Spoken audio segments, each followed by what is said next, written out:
Hello and welcome to Casually Criterion, a casual cinemedia podcast. My name is Chris. My name's Mike. And my name is Justin. Casually Criterion is the podcast where we watch through the Criterion Collection in spine order. And today we'll be talking about what's on our minds and then moving into a review for the Samurai Trilogy, directed by Hiroshi Inagaki, starring Toshiro Mifune. Those are spine numbers 14, 15, and 16. And at the end of the episode, after the review, we will all be choosing our favorite samurai movies. So stay tuned. Hooray. 3 at once. That's exciting. Yeah, knock them out. Won't be long before we're all caught up. We'll have to call the podcast off. But until then, if you want to follow along with us and see what we're watching next, and let us know if you have any questions about the next film, let us know what you thought about our discussions on this film, whatever, you can like us on Facebook at facebook.com/casualcinemedia. You can join our group and talk about movies and other stuff with us at facebook.com/groups/casualcinemedia. You can follow us on Twitter and Instagram at casualcinemedia, or you can email us directly at casualcinemedia@gmail.com. Yeah, so we just finished up our Oscar bet, and we decided we wanted to do a new contest. What we're going to do is an iTunes review contest. Before the end of March, if you put in a 5-star review, write something and email us a snapshot to casualcinemedia@gmail.com or message us on Facebook. You'll be entered into a pool, and at the end of the month, we're going to randomly pick a name of somebody that gave us that 5-star review, and that person will be bestowed a great boon. They will be able to pick a movie for one of our bonus episodes. And I think that's really exciting. We already have one, but I like the excitement of not knowing what we're going to have to review, like what they're going to pick. So this should be really fun. So just put in a 5-star review. You can say what you want. And yeah, what do you guys think? You excited? I am, yeah, absolutely. Do we actually have a review lined up from the Oscars bet already? No, not yet. I think we're still waiting on Corbin to make his choice. How exciting. Okay. Yeah. So get on that, Corbin. If you're listening. Okay, so before we move into the movie, let's do what's on our minds. And Mike, do you want to go first? Sure. Yeah, actually, I just recently bought a Blu Ray for Punch Drunk Love, which is Paul Thomas Anderson's movie that came out in 2003, I believe. Yeah, have you guys seen this Blu Ray yet? Have you guys picked it up yet? I have the Blu-ray, and I put it in and kind of skimmed through it, but I haven't actually sat down and watched the entire movie yet. But I should. Does it have anything extra from when it was just a regular feature and not Criterion?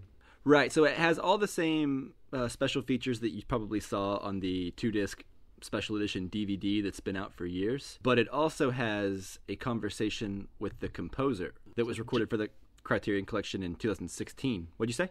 Was that John Brion? Yes. Yeah, and he talks about his approach to it, which is actually really interesting. He talks about how P.T. Anderson was so thorough with what he wanted and had such a unique vision of what he wanted in mind. He talks about how at one point he gave him a bunch of pieces that could be thrown together in any way in editing and would still sound like music, but they were completely different sections. So you'd have drums and then you'd have something else, and he kind of just let them throw it together in editing. So the score wasn't even completely nailed down a lot of times. The composer gave it to them in editing? No, the composer gave them a bunch of pieces of music that could be thrown together in any way, and it would still sound good. Oh, okay, I see. And let them kind of just assemble it in the editing room. Kind of give that chaotic feel to it that it has. Yeah, and it was really interesting, I thought. So anyway, if you guys get the chance, I know you guys are both big fans of P.T. Anderson and that movie specifically. So, give the disc a shot. If you ever get the chance, it's really good. Awesome. Yeah, I'm looking forward to watching that again. Maybe Corbin will pick that for our bonus episode. That'd be exciting, yeah. Yeah. But anyways, other than that, it's still a great movie. I haven't seen it in a few years, so it's nice to actually sit down and watch it again on Blu-ray. It's the only P.T. Anderson movie that exists that I don't own or that I didn't own on Blu-ray, and now I do. So it feels good. Yeah, it didn't actually come out on Blu-ray until this Criterion Collection, and I've been waiting for a Blu-ray forever. If they had released a bare bones simple DVD, or not DVD, Blu-ray of it, I would have bought that immediately because I just was tired of just having it on DVD. Yeah, absolutely. For someone who prides themselves in owning all the movies from directors that they like, it really bothers you whenever you have the one odd liar that doesn't have a good release. So it was fortuitous that Criterion released it. Yeah. And I'm going to ask you a question. We talked about it on our Phantom Thread episode a good bit. Did you notice the things like the bad sound in the bathroom when he's beating it up? Oh, definitely. Yeah, I was on the lookout for that after you mentioned it. And that sound is totally blown out when he's beating up the bathroom. Yeah, it's so awful, and he just left it. And I also noticed the light on the truck that was going around the corner. Oh, yeah. After you mentioned it. It's so obvious. It is, but I also feel like it's crazy. not trying to not be obvious. Explain what you guys mean by blown out. The sound being blown out. So when you record audio levels, if you record them too loud, or like if somebody you set the levels to record someone talking and then they start screaming, it's going to be too loud, and so it basically distorts the audio when it gets too loud because it clips. It's not recording all of the sound cleanly. Okay. And so the audio is distorted in that bathroom scene. Like he's hitting stuff, and it's just like I don't know how to say it other than it's distorted. But like, think like a guitar, like a distorted guitar versus a clean guitar, I guess. Okay, cool. Well, let's put it this way: if you don't know what it means in your mind, just put that scene on, and as soon as he starts punching stuff, you're going to be like, "Oh, okay, that's what it means." I get it. Cool. Well, Chris, you ready? Yeah, I watched The Big Sick this week. Oh, that's a good movie. Did you like it? I loved it. It was directed by Michael Showalter. He directed Wet Hot American Summer. If you guys remember that, if you'd seen that. Kumail Nanjiani. Is that how you say it? No. Kumail. Yeah, Kumail Nanjiani, I believe. Yeah, that's right. I heard it a million times last night. All right, Kumail Nanjiani wrote it, and then Zoe Kazan is the girl, the love interest in that, and she was really, really good. Kumail was really good, too. I really enjoyed it. It's about this guy that falls in love with this girl, or they start dating, and then eventually she goes into a coma. And I don't think that's a spoiler. I think that's all in the trailers. Yeah, and then he meets the parents, and it's all very interesting, and Kumail is Pakistani, so he has all that to deal with, and he's a stand-up comedian. What'd you think, Mike? Yeah, I thought it was really good. I actually thought my favorite part of the movie was Ray Romano getting to do some dramatic acting, and Holly Hunter also. I think the parents of the wife character are the best part of the movie, for sure. And Kumail has great chemistry with Ray Romano and Holly Hunter. Right. And, man, their scenes, I won't give anything away, but there are certain scenes in that movie from Ray Romano that I did not think that he was capable of delivering, and I thought he did it great. I thought he was completely up to the challenge. Yeah. And I always enjoy it when you get to see like a comedic actor dive into some drama.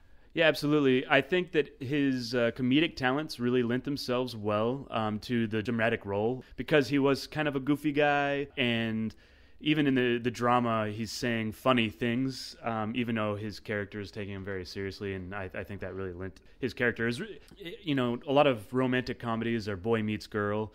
This movie is boy meets parents, and it was really good. Yeah, it's almost like a love story between him and the parents more than it is between him and the girl, which makes it unique. Yeah, and I loved Kumail and Zoe, I think was her name. Those scenes were really good. The start off, the beginning of the movie was really good. Can I ask you a question? Yeah. So what sets this one apart from Meet the Parents? Oh, everything. Okay, so I mean, you said it's kind of a story about meeting the parents as opposed to a love story, and that's what Meet the Parents is. So like, what I'm sure it is like unique and interesting. So just what is it? Well, actually, I'll let Chris kind of take over because this was his section. Well, Meet the Parents, I think, is just a straight comedy, right? And this one has comedic moments, and he's a comedian. He does stand-up comedy. It's a dramedy as opposed to a straight comedy. And as I recall, Meet the Parents are caricatures. I haven't seen Meet the Parents in a long time. So all the characters are caricatures. They're not real. And all the characters in this movie are based in reality or coming from a real place. And that would be the differentiation between the two movies. Yeah, absolutely. So like with Meet the Parents, it's more like guy goes to the house and he's in their world, whereas this is it's a completely different structure, even though it's about a guy meeting parents. This is about a guy meets a girl in the city, and that girl goes to the hospital, and so the girl's taken out of the whole equation for most of the movie. And so it's literally just her boyfriend and her parents meeting each other while she's unconscious and doesn't even know what's going on. Right, in a highly stressful environment. Yeah, and while they're worried about their daughter, and while he's worried about his girlfriend, and while he's obviously uncomfortable because he's Pakistani and they are white, so you have that kind of dynamic going on. And it's written by him and his wife, so it's based on their relationship, the way that's actually how they met. Yeah, so I feel like it comes from a genuine, honest place. Mm-hmm. Very sweet. Right, movie. And it feels more rewarding to finish than something like Meet the Parents, which is just a standard Ben Stiller 90s comedy. Mike? I got choked up. Yeah. I don't think I cried, but I got choked up at a couple parts. I really liked it a lot. Real quick, if I can make a correction, Michael Showalter wrote and starred in Wet Hot American Summer, but it was actually directed by David Wayne. Just before we get hateful Chris. iTunes reviews or all those tweets emails of like, just... Michael Showalter didn't direct Wet Hot American Summer, you idiots. So, correction made. Yeah, no need to send anything. All right, so do you have anything else, Chris? I also watched the first episode of Atlanta, a.k.a. the Robin season. They put a sequel title, what is it called when they put a title underneath subtitle to it? It's called the Robin season. And Donald Glover, it's the one that Donald Glover is in, writes quite a bit of it. I really love the show. I don't know who the cinematographer is, but it's a really pretty show. Very, very thoughtful is what it is. You've watched some of the first season, Mike? Yeah, I've seen probably 5 or 6 episodes of the first season, and I think it's really good. I think it's funny. Yeah, I'm excited to see where the second season goes. The first season's 10 half-hour short films that are, and it's just really good. I think Donald Glover's writing and his acting and his timing. It has Lakeith Stanfield in it from Get Out. He's really good in it. Yeah, I think it's just worth watching. If you guys haven't watched the first season, go watch it now. Catch up and watch the second season. It's definitely worth your time. Cool. What about you, Justin? Yeah, so over the last week or 2 weeks, I've actually got my girlfriend to start watching The Sopranos with me. Nice. Yeah, which we've been talking about doing forever, and we finally started it. And this is my second time to watch through it. And so far, we've just gotten through season 1. We finished it over the weekend. And that show is really, really good. I remember it being good, but I also watched it 10 years ago. And I think watching it now, it's just kind of blowing my mind still, even though I've seen it before. Just how incredible it is. I think both of you guys have seen all of it, right? Yeah. Yeah, absolutely. I remember watching it all on DVD, binging the seasons, probably about, maybe 9 or 10 years ago now. Yeah.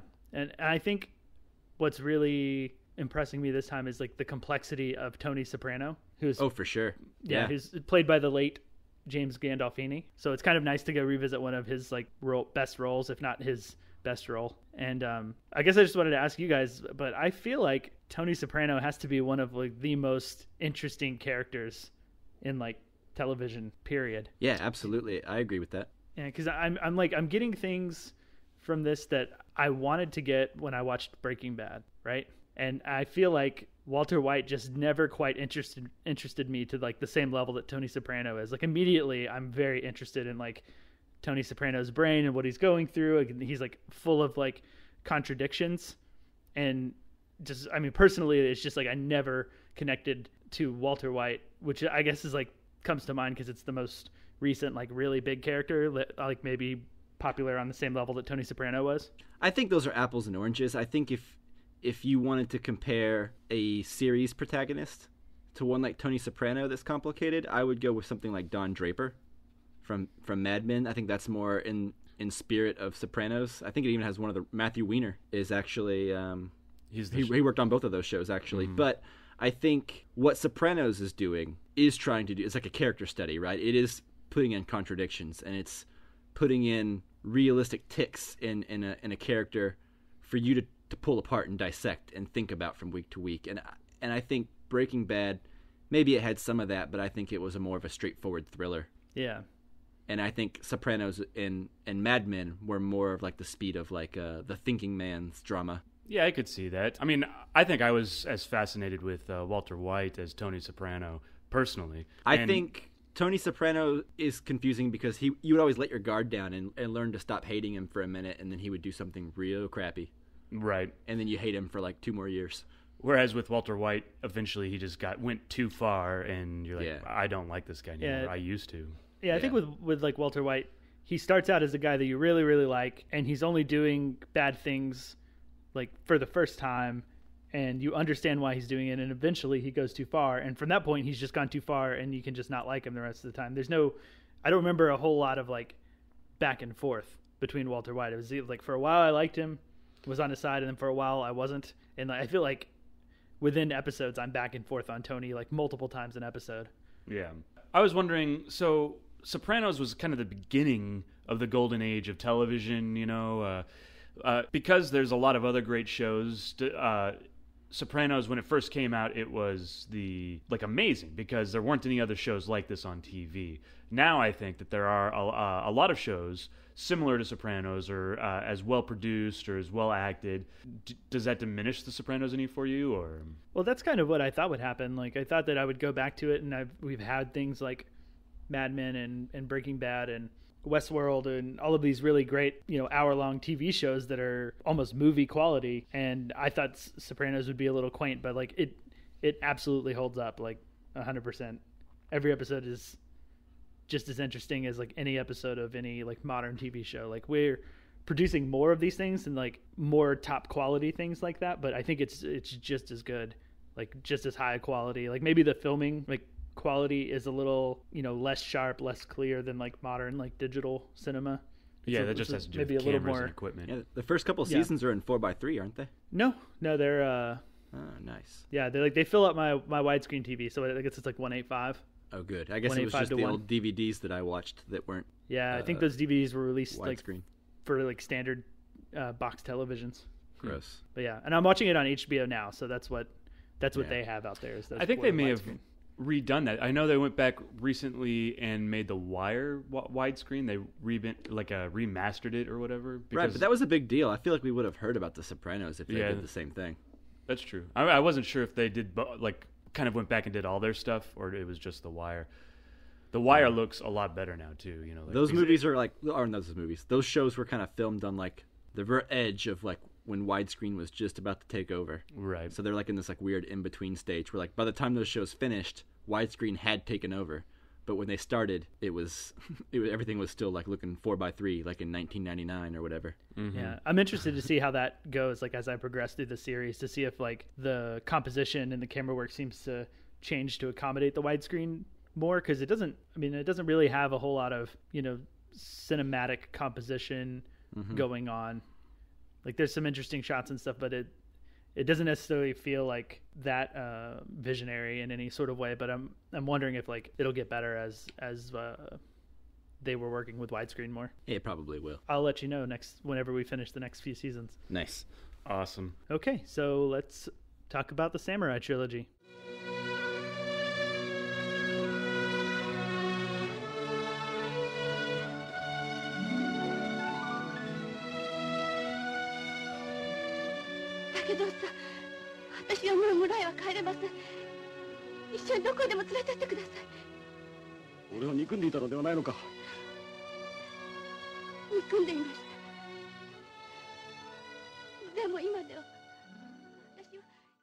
Okay, so the Samurai Trilogy consists of 3 films. It's Samurai 1, Musashi Miyamoto, Samurai 2, Duel at Ichijoji Temple, and nice. Samurai 3. Thank you. I was a little nervous. Like, as I was reading, I was like, "Am I?" I was nervous. This? I was like, "How's he going to do this?" Yeah. Well, he's still got one more to go. I know. Let's see. Everyone, get ready. And the third film, Samurai 3, Duel at Ganryu Island. That one felt not as good. It's okay. Ganryu? Duel at Ganryu Island.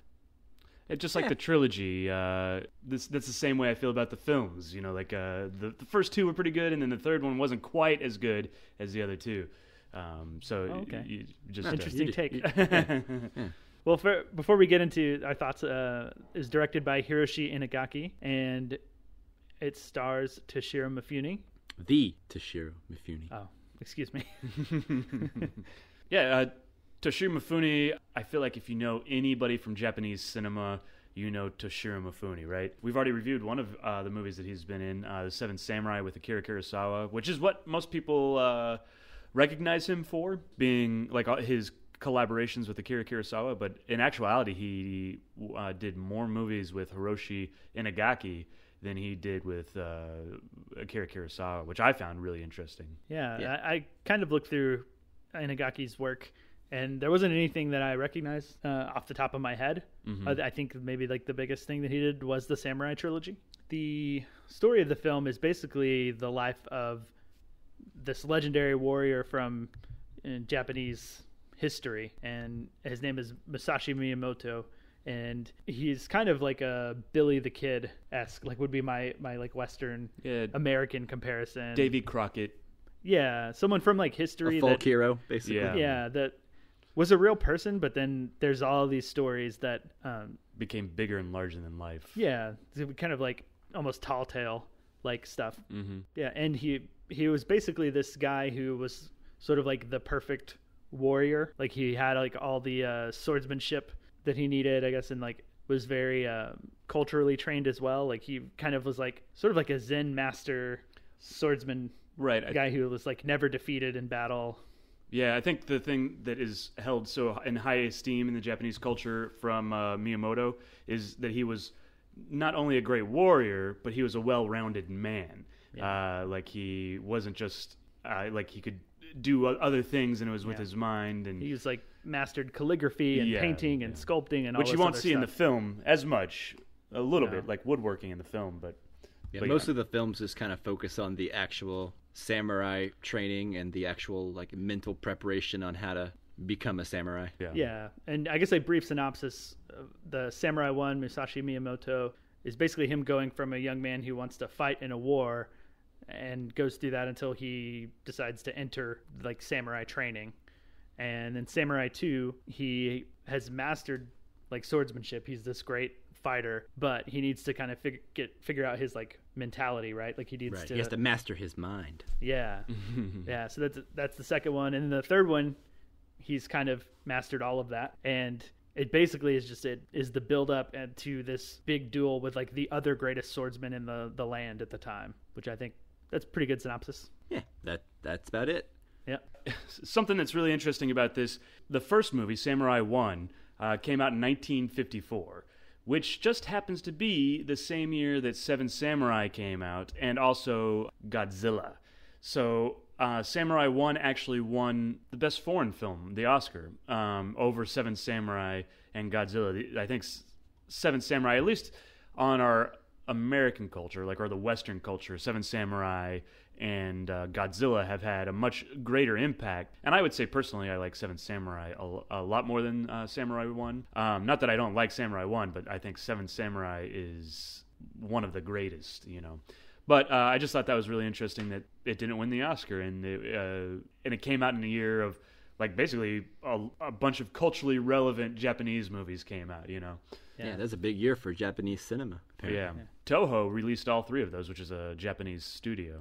Yeah, I think the lesson is that even in the mid-1950s, there were films that won Oscars that, in hindsight, were not the best film. Yeah, I think that's an eternal thing. Did you guys know that according to IMDb, the U.S. version of this movie was narrated by William Holden? Oh, I did not know that. That sounds fascinating. The Criterion version, there's no trace of William Holden anywhere on there. I would actually really like to see what that's like.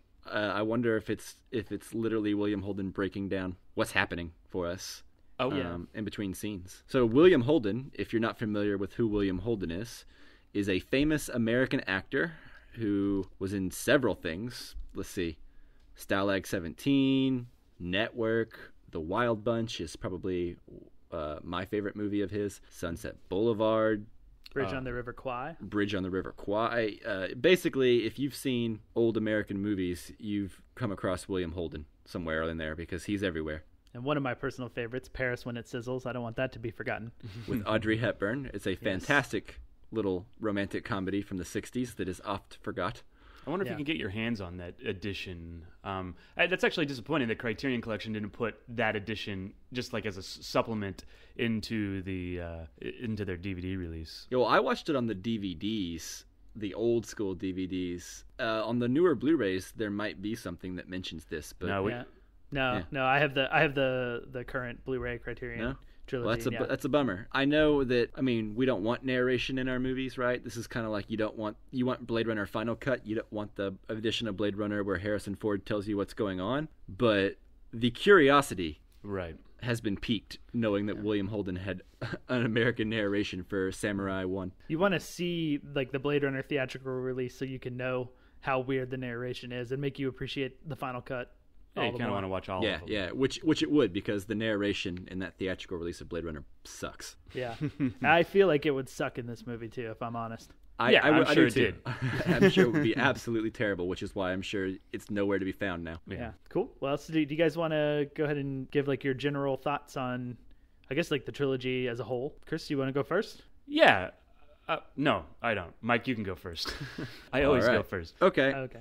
So I would say my overall thoughts on this trilogy are that it's very good, but I don't think I was ever as wrapped up as I was in things like Seven Samurai or Yojimbo, Harakiri, Samurai Rebellion. I've seen a lot of samurai movies from the Criterion Collection, and I gotta say this is on like my the lower end. I really like part 1. I think part 2, Duel at Ichijoji Temple. Yes. I believe that's probably where it kind of lulls a little bit in the middle, and then I think it picks up again in part 3. I think the end of part 3 is really epic and beautifully filmed. So overall, I would say this is a gorgeously filmed trilogy. There's lots of really great shots of beautiful Japanese countryside while Toshiro Mifune is walking around. But it's not my favorite samurai story that I've seen. Yeah, I actually have a theory on why. I mean, when I watch this, and I guess I can go ahead and go into my thoughts too in response to Mike's. I'm not that far off of you. I enjoyed it. It was 3 movies, and so I had a really good time. I watched it over a period of 3 nights, so every night I'd get home and I'd watch it, and that was a lot of fun. And one night I got Asian food and ate that at the same time. So the experience was really great, and it was really fun. But I think you're right. It's not as good as Yojimbo or any of the samurai films from Kurosawa.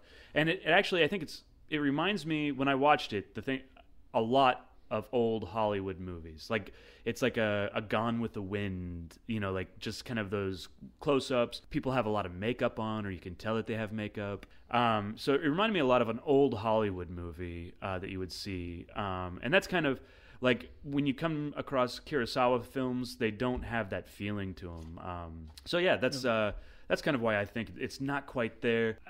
There's a lot that is really good in these films, but just as a whole, it's just not quite there yet, Yeah, Kurosawa. Maybe it's unfair to compare it to Kurosawa. Sure, and his films feel a little more realistic, a little more maybe like historically accurate and natural. And I do think like this one is a bit more like Gone with the Wind, where it's very like clearly a movie and it's like a sweeping romance. Yeah, and maybe that works historical with like the whole idea of this sort of like folk legend, Musashi Miyamoto, that's a real person and has like all of these stories about him, and like they're romantic stories, so like it's filmed in a very romantic style. Yeah, I would agree with that. It's just maybe for me that style isn't something that draws me in necessarily. But I also think it has a lot to do with it has a lot of like hokey screenwriting things in it. Yes. It seems like there's unnecessary plot twists with side characters. Yeah. Unnecessary side plots in general that don't amount to anything involving the main character that we care about. Yeah. Yeah, it's actually based on a manga. I don't know if it was called that at the time, but a novel. And those characters had been created. This is actually according to the special features on the Blu Ray edition. Right, yeah. I read that too. It came out in the newspaper, I think. And those characters have been added. Yeah, but it's also a fictionalized version of real people, right? So it's not. It's like it's an adaptation of a novel, which is a fictionalized version of the real people. Yeah, of the real people. So I feel like a lot of my complaints with like unnecessary twists and subplots are still valid. No, I agree. 100%. Like there are like I think like hundreds and if not like thousands and thousands of versions of like the Musashi Miyamoto story, and this is just one of them that was released in like I think that it said that it was like released in like over 1,000 different entries into like a periodical or something. Like in the newspaper. Yeah, so I don't think periodical is the right word, but that was actually what the guy was saying, was that it was what is it called? Serial. Yeah, serialized thing. Yeah. So it came out every week. So he was just basically he's like, as long as it's going, I'm getting paid. So he's just kind of stretched it out as long as it could go. Yeah. And before we get too deep, I'll give my opinion as a whole. I think I like it maybe a touch more than you guys, but mostly I'm on the same page. I think that it's very beautifully shot, as you guys have said. Like the cinematography looks great. Like the colors are rich. The composition is like consistently like very, very good. Like very pleasing composition. Yeah, and considering it was filmed in 4:3, it looks great. Yeah, and I will say that I do think that in terms of camera movement and the use of the camera, like there's not much going on, at least that I was picking up on, in terms of like doing more with the camera than just like showing us a pretty picture. Like it was showing us pretty pictures constantly and great composition, but like there are times when like the camera moves very quickly and like to like pan in on something, and it seems at odds with what the rest of the camera work building up to that point has done. Like I think specifically there's like a scene where someone comes in and they're hungry. I think it's when Toshiro Mifune and the other guy in like the first film, they come in and they're like, they've been wandering around and they're very hungry, and there's like, oh, there's food, and like the camera like dollies in very quickly and like tilts down into like the pot of food, and it's just this jarring like camera movement out of nowhere. So I feel like outside of giving us like this pretty picture, I was kind of like, nothing in the filmmaking like impressed me in terms of like going deeper than just good looking shots. Right. Let me ask you a technical question then. So this was made in 1953 or 54, whenever. But the cameras, I know that they could do dollying shots, but that made it a lot harder, right? Because they were giant cameras. So is that just basically like this is an easier, like it's going to be a lot harder to do a quick pan or a whatever? Yeah. I mean, and it's not that these things aren't executed well. It's just that conceptually they don't really make sense to me. They seem at odds with the film. But yeah, you're right. Like the film cameras were heavier, harder to move. But you know, Citizen Kane was made in the 40s, right? And this is in the mid 50s. And like, look at what's being done in Citizen Kane versus this. And you know, Seven Samurai came out at the same time as the first one. But the camera's doing all sorts of great stuff. And that's shot incredibly, and like everything makes sense in terms of like the filmmaking and like the reason to put your camera in a certain position or to have a certain shot at a certain point, right? And 2 and 3 coming after Seven Samurai don't improve upon 1 in that category for me. Right. I feel like the film really like finds itself in like Samurai 3. Like I think that's hands down like the best one for me. I think I was going to mention something, but keep going. It's like it's this very like slow build up. It's almost like, to use a modern example, like Kill Bill Volume 2 in a sense, where like it's all building up to like the showdown with Bill at the end. Mm-hmm.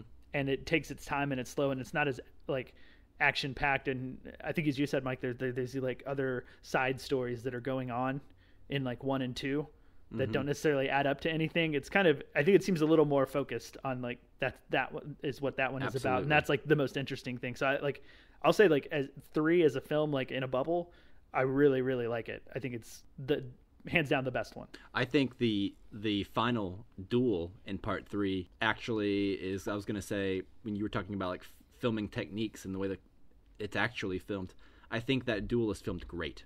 Yeah. Like that final duel with like the walking and the moving camera from side to side, while you could see what Toshiro Mifune's doing with the sun, trying to keep his, like the sun. Yeah. Like it's so brilliant. Like the way that it is so cinematic on the beach. Very beautiful. I would say that that's a lasting impact from all 3 movies, is that scene, that last duel. It is amazing, and it's really good. But that's the lasting influence that it has, you know, like, because it's on culture or whatever. Does that make sense? Is this you guys' first time watching this Samurai Trilogy? No. No, this is my second time. I think you and I watched it together for the first time. Yeah, I knew I had watched it before, but I wasn't sure if you had watched it with me. Here's what I will say. Watching it the second time, my opinion has not changed of the trilogy, which is that it's still very good, not great. But the scenes that I remembered the most before I watched it again all come from the first and third films. And the same with all the story elements. Yeah. There was absolutely nothing in that second film. Oh, besides the end. The That's very what I was going to say. End of the second film is the only thing I remembered from that entire movie. I like that end battle after about sequence. a decade. Yeah, definitely. And I guess, do you guys want to like let's kind of dive into like each movie individually? We'll go ahead and order through like 1, 2, and 3. And quickly, apologies if you can hear, but it started raining here where Chris and I are, so there may be a little mood rain in the background. Okay, so Samurai 1, Musashi Miyamoto. This is the film where we start out with him as I guess he's kind of a young man in like his village. What's his name? Takezo. Yeah. And him and I guess it's his friend, his name is Matahachi. They want to like join the war effort. And yeah, that kind of sends him on his way. So I don't know, is there anything like specific that you guys want to talk about? You know, when all the horses are charging in, that battle scene and everybody's running, they're like run when they're digging the trench, you know, and the guns are going. But it gives me, it's one of those, man, if that were made today, it'd all be CG. You know, like I love to watch those old movies with so many people and horses running around. I know they still sometimes do that, you know, but not really. Yeah, so like versus like I guess like starting with like Lord of the Rings, I think. Yeah. I think maybe Gladiator was one of like the ones to like do like a mass amount of like CGI people for like the Colosseum and stuff. But I remember Lord of the Rings being the big one where like those big giant CGI army battles started to take place. CGRs are my initials. Yeah, your battles took place. I think what's interesting in this one, or where this one like really picks up for me, is once they're out of the war and they get to the house where like the two women are. There's like the mother and the daughter, and they start hanging out with them. And I guess that's like where this sort of like weird love triangle between Takezo, Matahachi, and Otsu. No, it's not Otsu. It's Akimi. It's Akimi? Oh, yeah, it is Akimi. You're right. And her friends. And that's where, I don't know, it really starts to get interesting. There's like the scene where Matahachi tries to make a move on Akimi, and she kind of gets up and runs away. And there's this part that made me laugh, and I don't know how intentional this was, but she runs away and is like not interested in Matahachi at all. And then she goes towards Toshiro Mifune, who's riding this horse, and she runs off yelling like, hey Takezo, give me a ride. And I don't know if that's just like innocent and I put like way more like sexual meaning into give me a ride. Did you guys think that at all? No, I didn't. I didn't even think about that. I think it's the 1950s too. I don't know if that was slang back then for that. Was it? Here's what I was thinking about during all of this, was just how incredibly like old-timey and misogynistic this script is. Yeah. Right, because it seems like every girl character exists to love Toshiro Mifune's character unconditionally. Like not long after this, the mom is literally like, he tried to rape me, and the daughter is like, he's never coming back now. You've scared him off. Like, right. And there's never a scene where the daughter is like, I don't believe you, which would have been, I think, helpful. Instead, it's literally just like, I don't care, I love him. And it's like, it's no matter what anyone hears about Toshiro Mifune in this movie, no one seems to care, because he's just so freaking cool. He is Musashi Miyamoto. He's a great Technically man. Not yet. He's like Davy Crockett. Right, exactly. Nothing wrong. Which is my thing, like, not yet. So I don't know. I feel like the women characters are kind of lacking in this story. Oh yeah. Yeah, I think a lot of the times they exist to like throw themselves dramatically against a wall or onto the ground and cry. Like that seems like 50% of like their action or lines in the script are probably like fling yourself against something and start to cry. Yeah, they either they're there to want Toshiro Mifune's character, or to like they're just a barrier, a resistance, something that has to get through. Basically, yeah, they're just an obstacle for him to try to stay focused. Right. Yeah, the women characters in this trilogy are not super great, but I guess it was 1954, so unfortunately, hopefully we've moved a little bit further past that. I think we have. Yeah. I did want to talk about the priest too. Oh yeah, he was when he comes in. My favorite character in all three of them. I thought he was really cool. Yeah, priest was Takuan. I believe so. I believe is his name. He captures Taketsu, who is on the run because Matahachi actually runs off with Akimi and her mom, and Toshiro Mifune comes back to his hometown to see Otsu, who is Matahachi's girlfriend when they leave town. Fiance. And Matahachi's mom. Yeah. And they think that, I don't know, I guess it seemed like they thought that Taketsu abandoned Matahachi or killed him. Or... Yeah, left him to die somewhere in battle somewhere. Yeah, they do not like Takuza. No. What is his name? How do you pronounce it? Taketsu. And then and then shortly after that, Otsu gets the letter from Akimi, right? Yeah, that he's left her and... Right, and they kind of explain the situation, right? And so Otsu kind of has a change of heart on Takuzo. Yeah, but meanwhile, everybody else really wants to arrest him and I guess punish him for whatever he did to Matahachi. Right, and Matahachi's mom, even a letter with proof saying like, yeah, he's a crappy guy. He left and like is with me now. Don't wait for him. The mom is still like, well, you're my daughter-in-law and you have to live with me and take care of me. So yeah, don't go anywhere, Otsu. Yeah, so Takuan basically tricks Taketsu into like letting him take him into custody and he'll help him. And like I really like the whole section where Takuan like had him tied up in the tree. Yeah, that's my favorite part. Yeah.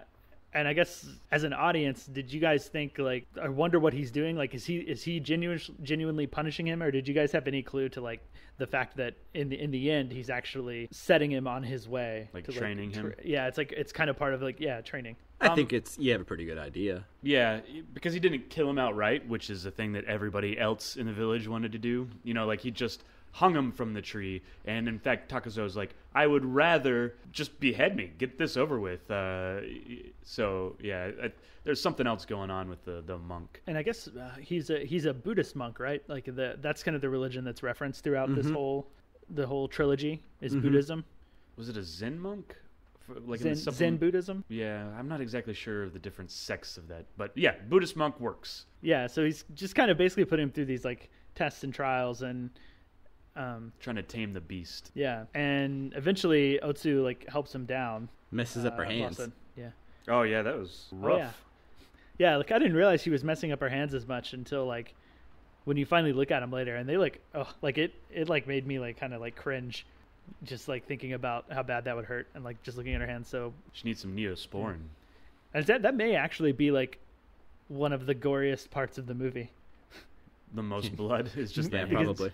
Despite all like the fighting and sword slashing and cutting people that happens, there's actually not a lot of like blood. Like I don't consider this film to be very violent at all.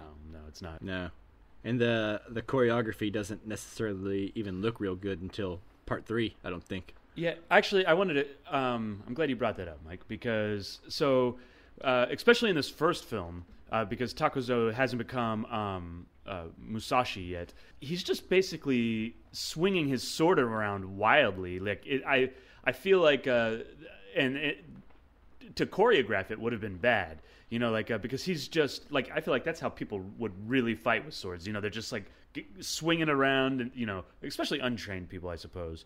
But I really enjoyed those sequences because it's just.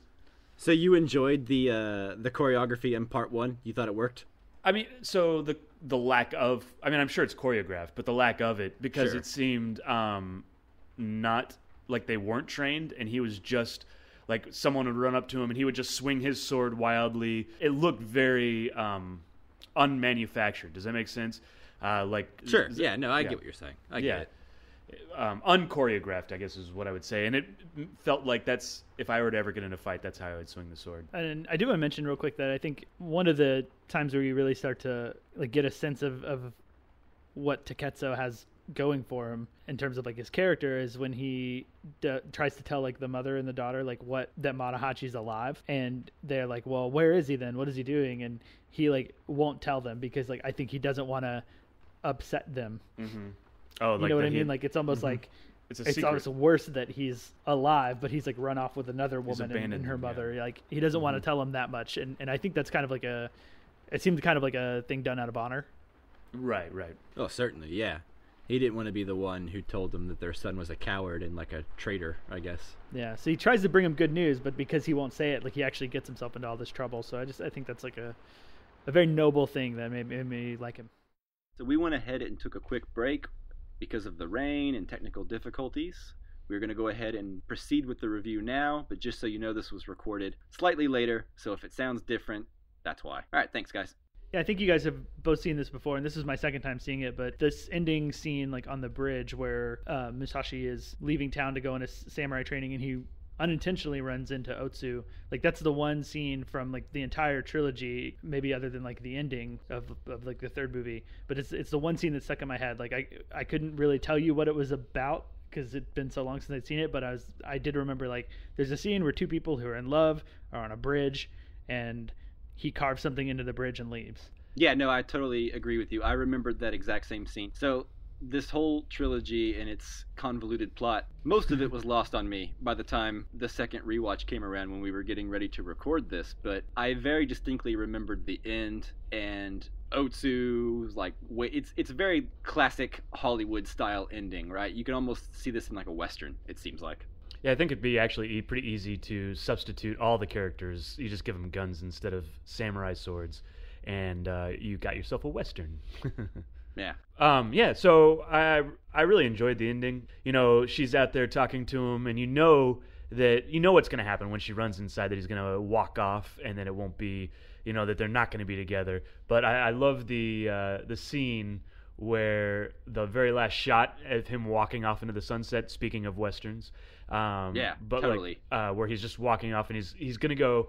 The one thing that's different is in Westerns they don't go off to find peace of mind, but he's off on his journey to find himself, and I really enjoyed that. And it was really pretty shot. Yeah, it got me excited to watch the second one, actually. Yeah, absolutely. Which gets me excited to talk about the second one. Yeah, the whole samurai thing, that he has to walk away from her, reminded me a little bit of a Jedi, with no emotional attachments and stuff. Did you guys have that same thinking? Oh, definitely. And knowing that Star Wars was inspired heavily by a lot of Japanese cinema, I would not be surprised if George Lucas had samurai in mind when creating that arbitrary rule for Jedi. Absolutely, I think so. So that's the first movie. Moving on to the second one. Moving on up. Yeah. And I guess first thing, just real quick, I noticed that the filmmaking was a little bit different in the second one than the first one. I don't know if you guys noticed this, but the big thing that stood out to me is like when this film first starts, that we have that sort of like a duel scene where he like fights some guy or a group of people. This is where he fights like the guy with like the chain. Yeah, the chain. Right, and like that scene is very clearly done on like a set with like a painted backdrop, like a painted sky, and that's very different from like the entire first one, which I'm pretty sure was actually shot outdoors. Usually, if it was a nighttime scene, it was day for night. This one was a nighttime, but instead of doing day for night, they did it on the set. I'm not sure that I noticed that when I first watched it, but that makes sense. I see it now. I actually didn't notice it the first time either, probably because I watched the DVDs, and in the DVDs, the transfer is not really great. I've seen some transfers on the Blu Ray, and it looks way better. But I noticed it this time, and I gotta say, it reminded me, and Chris, you mentioned Gone with the Wind earlier, it reminded me a lot of Gone with the Wind, and like old school like Hollywood movies, in like the Technicolor days, when everything looked really pastel and rich. Even the acting unnatural. reminds me of that to a certain extent, the close-ups on the face and stuff like that. But yeah, the unnaturalness of it. But in its own way, it has its own, it's like a different style almost. Does that make sense? Yeah, well, it's very romanticized. Yeah, exactly. Yeah. It is romanticized, and it's great. And actually, I think that's the best-looking nighttime outdoor fight that we get in pretty much the entire trilogy. Because they do it that way. What is weird to me is that is the only time that they do that. I think even with all the other nighttime outdoor scenes in Samurai 2 and then on 3, like they are shooting outdoors usually day for night. And so I find it interesting that they did it for that scene and that scene only. And I can't really find any rhyme or reason why, like, from like a metaphorical standpoint, to do it that way. That would be really weird. Let me ask you this. Maybe because he had a chain weapon, and usually they're just like dudes with swords, so maybe the chain weapon, it was like a stunt, they had to be really careful, so they were like, let's just do this on a controlled environment. Yeah, I was wondering, well, Justin, you just mentioned that it was one of the best sequences or the best fights in the movie. Do you think that might be why? Is because they did it on a set and they weren't relegated to the time of day, or they had more time with it? I don't know that it's necessarily the best fight. It's just the best looking fight. But the best looking fight, like the visuals, because it's not bad in part day 2. For night. Yeah, in part 2. In part 2. Oh yeah. Okay. We'll get to the other one later, but even in part 2, like with the other fights and the other outdoor like scenes, they started to use a lot of like gradient filters. I don't know if you guys noticed this, but they basically have these filters where like you put it in front of the lens and part of it is darker, and it gradiates out to like clear, normal like glass. And what this does is obviously the part that's darker like lowers the exposure, so you can use this a lot for like skies that are really bright and really blue. You can put the gradient at the skyline and it darkens the sky, but the issue, it gives it the appearance of night, right? In it theory. It can give it you can use it to do day for night and like help you with that, but you can also use it during the day just to get a more exposed night, because usually like the stuff on the ground, like the sky is a lot brighter than the stuff on the ground. Right. But they do use it to try to pass for day for night a lot in this film. Wait, let me ask you real quick. Sorry, but what is? So you're talking about the gradient filter, and what exactly is that, and why would stuff on the ground be brighter or darker? Could you explain that a little bit more? The sky is very bright. It's like a very, very bright blue. So whenever you point a camera at it and you expose for like someone's face who's on the ground, like your face is not going to be as bright as the sky. Okay. So in order to like match exposures, okay, they would sometimes use gradient filters. Okay, and that's just the gradient filter is like a split lens almost, where they make it darker on the top. It's usually just like a piece of glass that either like screws onto the front of the lens or goes into your box in front of the lens. It's basically just literally putting something dark in front of the lens so that it cuts the light. Okay. Yeah. Right. I want to make sure. Yeah, but they use it to varying degrees of success in this film. There are several times that I noticed it where it's actually like the actor's face is creeping up into the skyline, so like half their face is dark on top and the bottom half is a little brighter, and you can really see like it really makes that line stand out. And I don't know, it kind of bugged me, and I felt like there's a good bit of things that were distracting to me like that were like, it seemed like they were trying to figure some stuff out filmmaking wise, experimenting kind of. Yeah, and some of it we can get into later, but some of it's like really obvious, like the gradient or the sets, and sure, I'm not sure why that is. Well, maybe it's like a TV show, you know, sometimes it takes them a few episodes to find their legs. And so maybe they just didn't have the action stuff down until, you know, midway through filming the trilogy. Yeah, maybe they had a bigger budget too, because like, you know, the first one came out and was really successful, and like, That's okay, true. Let's do part 2 now. And then maybe they had a few more toys to play with. You know, that's interesting, because it's the same director for all three of them, right? And usually when you think of a trilogy or something that's all directed by the same person, usually they stay pretty much the same, as opposed to, like, if you, like, for instance, Star Wars just recently came out. You know, you had J.J. Abrams doing the first one, and then you had Rian Johnson doing the second one. And you can tell that there's a different director at the helm. But, like, if J.J. Abrams had gone from the first and the second one, I imagine, you know, like, it would have been very similar. So it's interesting that he went so far afield from the first one. Maybe he just got more ambitious. Yeah, I think maybe he was restrained from the first one or something. And maybe he wasn't too happy with some of the day for night in the first one. That could be. I know. Interesting. Yeah, yeah, exactly. So maybe he's just trying to figure out different ways around it, and they didn't quite nail it yet. Yeah. So, anyways, after that, Musashi is pretty much followed by this kid Jotaro. I love the way he's introduced when they walk up to the. He walks up to the little. What are those things? Like a hut. It was sort of like a temple. Almost. Temple, yeah. Anyways, the gazebo is what I thought of it as, but it wasn't a gazebo. But anyways, when he walks up and the kid's like really adamant about not leaving, and no, you leave.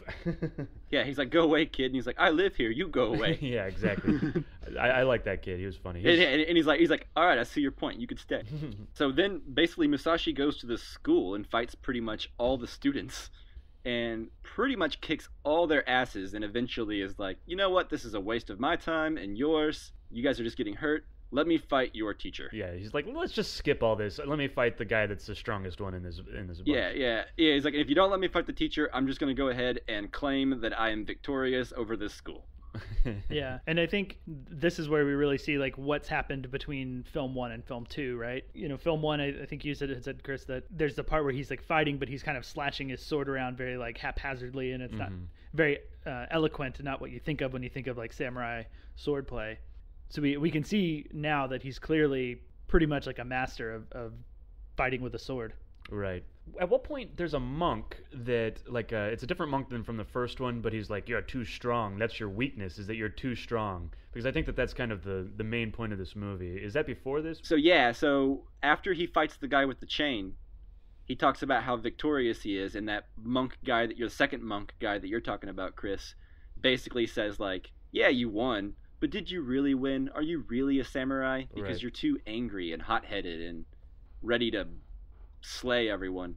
And that's not really the way of a true samurai. And he kind of puts him in his place. Right. And we also get to like that point again when Musashi goes to get his sword cleaned. And the guy who's, I guess, the sword cleaner basically tells him like he won't clean his sword because he doesn't clean weapons for people who kill people or something like that, right? Yeah, for murderers. Yeah. But then that was weird because he comes right back And he's like, "Aha, you persisted. I appreciate that," or whatever. Like, so it seemed like it was a test more than anything. Well, no, I think like him coming back and like keeping his cool made the guy feel like a dick. He was like, "Oh man, you came back and you were like nice to me and like insisted and were polite. I'm sorry, I was an asshole. Yeah, my bad. You know what? I want to help you, but I'm not even worthy of your sword. You know, go to my master. He's the one that you really want to like clean your sword." Yeah, I think that's what we see a lot is Musashi developing like that mental aspect and not just like being able to beat people very easily with a sword. Like that's not what makes a complete warrior or a complete samurai. He persists and is polite in the face of blatant rudeness and insulting. And still he persisted. Yeah, yeah, exactly. That thing that happened. I think it shamed the swordsmith dude, right? Basically, and he was like, "Man, your character is so great. I'm sorry, I was wrong," which I thought was a good scene. Yeah, that's one of the best scenes in this installment. Oh, for sure. What's interesting is, so he goes to the master, right? And we're actually introduced, I mean, there's kind of the villain, and I'm doing air quotes, but the villain of the whole trilogy, we're introduced to his sword before we're introduced to him. Is that right? Pretty sure that's right. Yeah, which I think is pretty cool. The clothes pull. Yeah, which is an awesome name for a sword. Yeah. And they're like, "Look at that sword, isn't it something?" Yeah, way to give it like an understated name. Yeah. That's funny. And Sasaki is the villain's name, so just... Right, so the clothes pull belongs to a warrior named Sasaki. Yeah, he was basically like the second best warrior in the land, or I guess surrounding area where they're traveling around and stuff. Like Well, I guess at this point he wouldn't be officially like the second best, right? He would be because Musashi's not even famous as being the best at this point, right? So I think he's an aspiring person, just like Musashi. Yeah, basically. Yeah. Yeah, I think he's the only one that like might be equal to Musashi at this point. I guess is a better way to put it. Yeah, the only other player in the game right now that we're introduced to who could stand a chance in a duel with him. Right. And I guess real quick, what's interesting about this character that I learned from watching the special features on the Criterion Blu Ray is that this was a real character, Sasaki, in like the story of Musashi. So he's real, and like other characters besides Musashi are not? Pretty much, I think. Okay. The Takuan, the monk, he was real. Okay. But he wouldn't have encountered Musashi until like many, many years after he actually did. Like I don't think he's the one that actually set Musashi out on his journey to become a samurai like he does in the films. Oh, okay. Yeah, but anyways, he's real. But yeah, Otsu and Kimi and basically all the women are all, and his friend are all made up. But Sasaki, what's interesting about his character in real life and basically in the movie too, is that he basically considers the sword the soul of the samurai, basically. Like, your sword is just as important to your skill and your stature as a samurai as anything else. Like, so if you had to fight with someone else's sword, you would be at a weaker place, basically. Oh, cool. Well, it doesn't really give you any of that in the movie. No, I mean, I guess it probably hints at it and alludes to it, but I think you would probably need to be pretty familiar with the real people. It would be kind of like us with a Davy Crockett story. Like if they were to show Davy Crockett over in Japan, they wouldn't necessarily get the background of it, but like because it's such a popular character in Japan, they don't need it. And I do think they allude a little bit to how important the sword is to Sasaki, but not nearly as much as it actually probably was. Yeah, maybe not enough. Yeah. And you guys had to watch like special features to get that? Yeah. Then really like the special features enhance a lot of the stuff that's going on, like and with the characters and their mindset, the history and what they're doing. Yeah. Yeah, I had the DVDs, so there's not a whole lot in the way of special features besides trailers and stuff. So I'm jealous. You should be, and you should get the Blu-ray so that you can, I think, enjoy the movie to its fullest potential. Cool. All right. So moving on. Yeah, we can move on. I think next is Otsu wanting to become a nun. It'll be like the scene where she's with Takuan, and he's gonna like shave her head. Oh, right, because she's been chasing Musashi around, and he just doesn't seem to be interested. Yeah, has she confessed her love in the second movie yet? At this point, and he rejects her. Is it from the end of the first film that she's? I think they happen upon each other like by accident, right? Mm-hmm. And he's like, I gotta say, I prefer the sword to to ladies. Yeah. And so I don't think he flat out rejects her, but I think she's not feeling very hopeful. at this point. Right. Yeah. They run into each other by mistake, and he does say something like, it's almost specifically like, I had to decide between you and the sword, and I chose the sword. And then she's very, very upset, and that's when she wants to become a nun. And which is stupid, I think. For him to choose the sword? No, for her to want to become a nun because this dude likes fighting better. Just, you're a pretty girl. Go find someone else. Yeah, it's an overreaction, I would say. But it's Musashi. A simplistic reaction. It's Musashi. He's the greatest swordsman to ever live. Like Sure. So if he's not going to love you, you might as well just become a nun. Absolutely. And I think the decision of Musashi to choose the sword over her is something that maybe seems like a bit lost on us. For example, my girlfriend came in. She didn't watch like the whole trilogy with me. She doesn't like samurai movies that much. And break up with her. No. Just kidding, Nicole. Yeah. All right, maybe we should edit that out. My bad.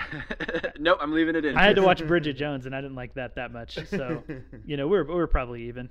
Anyways, she came in, and I tried to like fill her in on the part because she came in when Otsu's about to get her head shaved, and I was like, check it out. This girl's about to get her head shaved off and become a nun because the guy that she's in love with chose the sword over loving her and being with her. And she was like, well, why would he do that? That's stupid. Why would you choose the sword? Right, well, did she... Because I understand, like, being a samurai is pretty cool. What I don't understand is, like, why he can't do both. And I guess that's something that is probably maybe more of a cultural thing. Yeah, that might be what she meant, too. Is like, why would he choose the sword and, like, leave her? Yeah, he has to dedicate his life to this higher calling. It's kind of, once again, it kind of goes back to the Jedi. You can only do the one thing. You can't, you have to remove yourself from any emotional entanglements. Yeah, and distractions. Yeah, which I think is a bit more... I guess does that tie in with like the religion and the Buddhism that's here in the movie? Probably. I'm sure it does in some way. Like priests are celibate, that sort of thing, right? Right. Yeah. Just keep your mind clear of lustful things. Yeah. I think this is my least favorite of the trilogy. The reason that is because unlike 1 and 3, it seems like this one has the most side plots that ultimately don't pay off or go anywhere satisfying, right? And I'm thinking specifically of like Marahachi. He leaves with Akemi and Akemi's mom in the first one. And then in the beginning of this one, he's still hanging out with Akemi's mom and some bandit that Akemi's mom has shacked up with. And he's just moping around, not doing anything. Yeah, he's like playing guitar sadly in one scene for a while. I don't know, he seems like a total bum, and I wouldn't mind that so much, except that, like, his plot at the end of 2 is totally left hangings, right? So he ends up running across this guy who gives him this package for Sasaki, the other great swordsman besides Masashi. And so Marahachi, instead of delivering it to Sasaki, decides to, I guess, try to impress Akemi's mom, and decides to, like, parade around as this great swordsman who he's not. Is that right? Yeah, it's basically, it's like a scroll that is, I guess a modern example would be like a bachelor's degree essentially, or a master's title, degree. Yeah. Like that says like he is trained in the art of the sword and he is a great swordsman. Except for there's no IDs, so all you have to do is have the scroll and you can claim it, and change your name. Akemi's mom basically tries to get Marahachi to kill Otsu in the woods, and instead he wants to betray Akemi's mom and run off with Otsu, who's not having it. She likes Musashi. Yeah, because she's still in love with Musashi and doesn't love him anymore. So he runs off with Akemi's mom and parades around as Sasashi, and then they run into the real Sasashi, and he's like, guess what? I'm the real Sasashi. And he's just like, what? And like falls down. And are we to assume Sasashi kills him there, or? I would think that Sasaki wouldn't kill him there, because like what is the honor? What do you gain in killing him? Because you don't necessarily set out to kill people in the samurai world. You set out to duel people and challenge people to better your rank, essentially. Right. So do you think just shaming him was enough? He may have challenged him to a duel, perhaps, but I don't think... If he challenged him to a duel, I imagine he probably would have died real quick. Yeah. So, but you don't have to necessarily accept it. But that's the only way I think Sasaki is going to kill him, is if he's challenged to a duel, and then he accepts it, and then they'll end up fighting and killing him. Yeah. And which is, I mean, it's kind of interesting, the idea of someone like taking this sword and pretending to be this other great swordsman, but unfortunately the person who does it is a character we haven't cared about since the end of the first movie. Yeah, well, it's kind of like we had all these strings left over from the first movie, and he's like, I gotta wrap them up, and maybe he just dropped them. Maybe he had plans to do it in the third one, and he's like, no, I just want to focus on this other stuff. But yeah, you're right, a couple of these things, I think it's Akemi's mom, and then the friend we never see again in the after the second one. That's the last time we see him, right? Yeah. In like any of and same thing with the rest of this movie mom. and the third one, right? Right. Yeah, not that I missed them, but No. I feel like it makes the time I did spend with them all the more pointless. Especially in the second part two. one. Yeah. Yeah. In the first one, it makes sense. The only thing I think that Akimi's mom, they introduce us to the bandit that ends up being in the third movie. And also, they have because Akimi's mom, they're at like a sword trainer's school, and there's the rape of Akimi that kind of explains a little bit more about Akimi and who she is. Although I don't think there's much of a character, but they are trying to explain some stuff about Akimi. Well, maybe why she would feel so untrusting and betrayed I think by everyone. She feels soiled. I think she says it several times that she is soiled and that she's not worthy. So that kind of explains it. And that was actually... Which is sad. Yeah. And one of the grossest scenes from the mom and the bandits' point of view, like they hear it and the mom feels a little bit of guilt, and then the bandit's like, nah, she needs this anyways or whatever. And it was just like, let it happen. Yeah, that was yikes, rough. So yeah. Okay, so do you guys want to talk about the duel and the kind of I guess like the big ending duel of Part two? Part two? The duel at Ichijoji Temple? Yes, say that again, Mike. Ichijoji? There, perfect, amazing. Yeah. Yeah. So right before he goes to this duel, which he's basically going to fight the leader of the sword school, right? The one that he's fighting in the beginning. Yeah, but it's a trap. Yeah, basically he kicks all their asses, and then they're like, well, we can't let our teacher go fight him. So all the men plot this huge ambush. Yeah, and so it's like 80 guys or something like that that's winning. I think that's what they say. Yeah, something like that. And yeah, basically Akimi finds him in the woods and it tries to like basically give him a heads up, and it's like, don't go, come with me. And he's still like, nah, I'd rather go fight 80 dudes than hang out with you. Like, yeah, he's like, I'm gonna go die now, apparently. But he's so confident, I guess, that he. Akimi just can't take a hint. She went and rode that horse with them. They fell off and all cute like, and nothing happened. She just can't take the hint.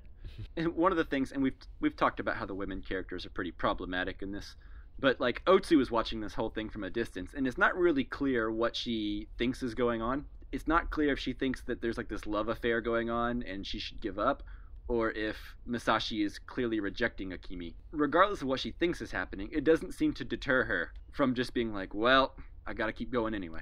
Yeah, because it's Musashi. She can't give up on Musashi. Right. Are we to assume that like she gets very jealous at this, and this is what makes her decide to not be a nun in the end? Maybe, I don't know. I don't really understand her whole nun arc. Yeah, I thought she had decided previous to this, like she at some point, like she's about to get her hair cut off, and then I forget what happens. She finds out about the duel because the little kid from the beginning of the movie is like, hey, they're about to ambush him. Oh yeah, that's right. And Otsu's like, gotta go. Yeah, she's like, before you nun me, I'm gonna go and watch this duel and see him one last time, and then I'll come back and be a nun, I swear. Which she does not. Yeah. Which I think that priest pretty much knew. Because he even was like, are you sure you want to do this? Because I don't think you do. Right. And he was right. He's like, your hair's so beautiful. And I think we knew he was right. Yeah, so Musashi goes to the fight anyways. He doesn't care. He'll take on 80 dudes. Yeah. And so he goes down there and he starts fighting them, and I don't know what you guys think, but anytime someone's fighting like a ton of people, like I always like start watching the people who are around, and like there's all these people that are just standing there, and it's like if everybody right around him went at him from every direction, he's only got one sword. There's no way he's like stopping all of you. Right, so I always like this fight. I found it a little bit like hard to buy into because I'm like he wouldn't win, legitimately. Yeah, I think that there is a possibility of samurai honor, even though I guess they are already like being devious, so they've given up their honor there, I guess. But that's the only thing I could think of where you face off one at a time or whatever. Right, like I guess you wouldn't come at another swordsman from behind, like that's dishonorable. Right. Yeah, but they're already being dishonorable, so I don't know that explains it away. Yeah, and I think a lot of that has to do with just how believable the extras are in the fight, right? Like how their body language convincingly looks like, okay, I'm getting ready to pounce on him any moment now, but when it looks like they're just standing there waiting their turn, it's not believable. So I think a lot of it has to do with the acting of like feeling the right moment of when to attack. Exactly. But I don't believe that these guys were waiting for that. I believe they were waiting for their turn. Well, it's the kung fu movie thing, right? Like every action movie where the one hero is facing off against like 6 other guys, and they each like wait their turn to fight him. Yeah. Right. And so he ends up pretty much taking them all down. Sorry. What's up? The one thing I do believe about that, though, is so like his strategy on doing that. Like, so when he takes them into the rice paddies, so like that is more believable. So once he takes them into the rice paddies and they're all like trudging through the mud, and he's on that one little area where he can walk. Are really careful where they walk. Right, but you see all the other guys trudging through the mud. Now that is a little bit more believable because he has used his strategy in order to outdo him. I think I would have liked more than that, or more of that. At the beginning, at the beginning, I see what you're saying, but like once he moves into the patties, it's more believable. And I agree with that. That scene was really good. Yeah, I enjoy watching those guys like trudge through the mud. I thought that was really great. I think my favorite part about this fight was Sasaki, because he's kind of overlooking it and like watching the whole battle, and he's essentially like, he has no chance. He's not gonna make it. He's not gonna win. And then when he starts going into the rice paddies, he's like, wait, he's taking him into the rice paddies. Brilliant. He might just so we win. Understand. I love that. This guy's up on the hill, just loving every second of it. He's like, oh, this guy is so skilled. Why doesn't Sasaki go down and help him? Like Sasaki. That wouldn't be honorable. He wants to see what this guy's made of. He wants to see this guy take on 80 dudes. Well, honorable, but like he's at first he thinks he's gonna die, right? So like he's like, he doesn't have a chance, but maybe the two of them would have a chance, or maybe not. I don't know. Yeah, I don't know. I don't know why he doesn't go help him. I see what you're saying is that like if he wants to duel this, if this guy's a great swordsman, he's gonna want to duel him, right? And so he wouldn't want him to die from an ambush. Right, and this is a dishonorable thing that's being done to him, right? So it's okay to step in and help him. Maybe, but maybe he's just so in awe at how good this guy is. Right. Look at him. Look at him take down this whole school of people. Yeah. Yeah. So he does defeat him, I guess. I don't know does he kill every one of them, or does he just get away? I don't think he just kind of gets away. Yeah. Well, he kind of gets away, and then the teacher pops up. The guy he challenged initially, who didn't show up, Seijuro? I don't know how to say his name. Seijuro. Yeah, well, he finally arrives to fight, and he's like, I showed up after all. I'm not a coward. Except for the fact that he just fought 80 men. And I think Musashi might be a little tired. And now he's fresh, so the honorable thing would have been to, give Musashi a breather. Yeah, give him a nap. Yeah. Give him a shoulder rub, a massage, rub his feet a little bit. Yeah, exactly. But it doesn't matter because I think the adrenaline's up and Musashi is Musashi. Yeah. And this guy's just some asshole. So once they start fighting, basically, he doesn't kill him, but he basically bests him in a matter of like one move or two or something like that. It's like really short fight. Incredibly short. Like it's like the end battle in Kill Bill where Uma Thurman just does like the 5-point touch of death thing to Bill. And then you just know in a matter of moments, like he is better than everyone in this school, So yeah, there's like a gulf between them. Like he never stood a chance. It's not even like remotely close to a good fight. It's funny. I think it was in the special features that we were watching. He talked about how Musashi in real life, when he fought this school, he basically wiped out a whole methodology of sword fighting. Like it was lost from history. Well, clearly it wasn't that good anyway, so fuck him. Good point. Yeah. Once he bests him, he basically has him on the ground, and he raises his sword like he's going to kill him, like he's done most of his other duels. And this is where we get, I think, in my opinion, like the completion of Musashi's mental journey that he's going through throughout this film, because he decides to spare him. He basically lets him live and doesn't strike him down. Right. So we are to believe that he has grown as a samurai now, from versus what the priest criticized him for earlier in the movie.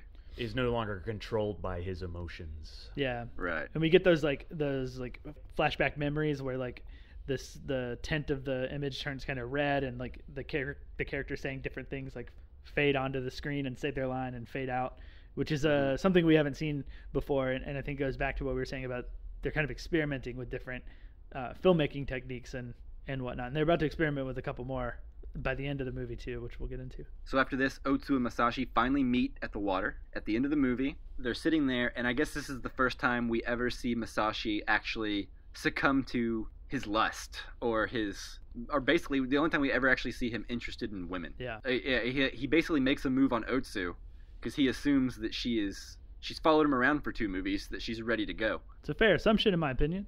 Ready to go. I totally thought she was too the first time I saw it, and then she starts being like, no, you're being creepy. Yeah, I'm not even sure, like, on either side of it. Like, so finally he's decided, I is it just about sex, or has he decided that he's going to pursue a relationship with her now? Or what exactly is he doing here? And then even with her, like, we've been following her, and she's wanted to be with him in some form or another this whole time, and now she doesn't want it. And I'm not exactly sure what he's trying to accomplish and why she turns him down. Basically because they can't get together yet. Right. Yeah, we have to wait for another movie before that can happen. I don't think it quite makes sense, like, immediately. Other than adding drama, I suppose. Yeah. Right. Well, yeah, I think it's just the old-timey man's way of writing women characters, because they didn't necessarily care if the women were fleshed out characters, because the people writing it and people making it were interested in Toshiro Mifune's character, you know? Right. So it's interesting if all the girls love him, because why wouldn't they? Because he's cool. He's Musashi. Yeah, so it just feels kind of quaint, I guess. They can't be in love yet, so she must reject him. Right, or there has to be some kind of misunderstanding. Mm-hmm. Yeah. So anyway, yeah. He basically swears off ladies after that. Yeah, so I kind of want to talk about the way that they portray that a little bit. Because they put up a title card, right? Like the Japanese characters pop up like to the left of him. He's like walking down a road, and the characters pop up, and we get the English subtitle that says, I'm gonna forever swear off women, or whatever it says specifically. Right. And they do this earlier in the film too. There's a part where he goes up to like a temple. It's almost like he's gonna pray, and then he stops and thinks, and then he backs off, and we get a title card. It's the same thing. It's like Japanese letters, and it says like, don't pray to the gods, but don't rely on them, or something. To that right. effect. Like don't depend on them for anything, but respect them. Yeah, respect the Always. gods. Yeah. Yeah. Yeah. And I just thought that there was another thing that they didn't do in the first movie. They don't do it again in the third movie, and they just do it at like two different points, like randomly throughout this movie. Of like, I guess it's the inner monologue of Musashi. Or it's more like I felt like it was like the samurai rules, like, and it would have been interesting if they had done it in all three movies, like as he learned his lessons, you know, like Right. like the way of the samurai or something along those lines. Like if it's a motif, but at this point, there's only two lessons that he learned. Do you guys you know? do you guys think that was the stuff that William Holden narrated? I don't know. I mean, it would be weird to narrate something that's also being said on screen. It would, wouldn't it? Yeah. But it also seems weird to have William Holden narrate anything that's going on. Yeah, if anybody knows how to get a hold of this William Holden samurai thing, write into us for sure. Yeah, let us know. Yeah. Yeah. I'd skim through that. I don't know if I'd watch the whole thing, but I would skim through it. Yeah. Yeah. Okay, and then so basically he swears off ladies, and at the end of the movie we see Sasaki watching him from somewhere high above. Like he's basically like, go train, get better, because I got my sights set on you, you know? Just like Miley Cyrus. Yeah, right.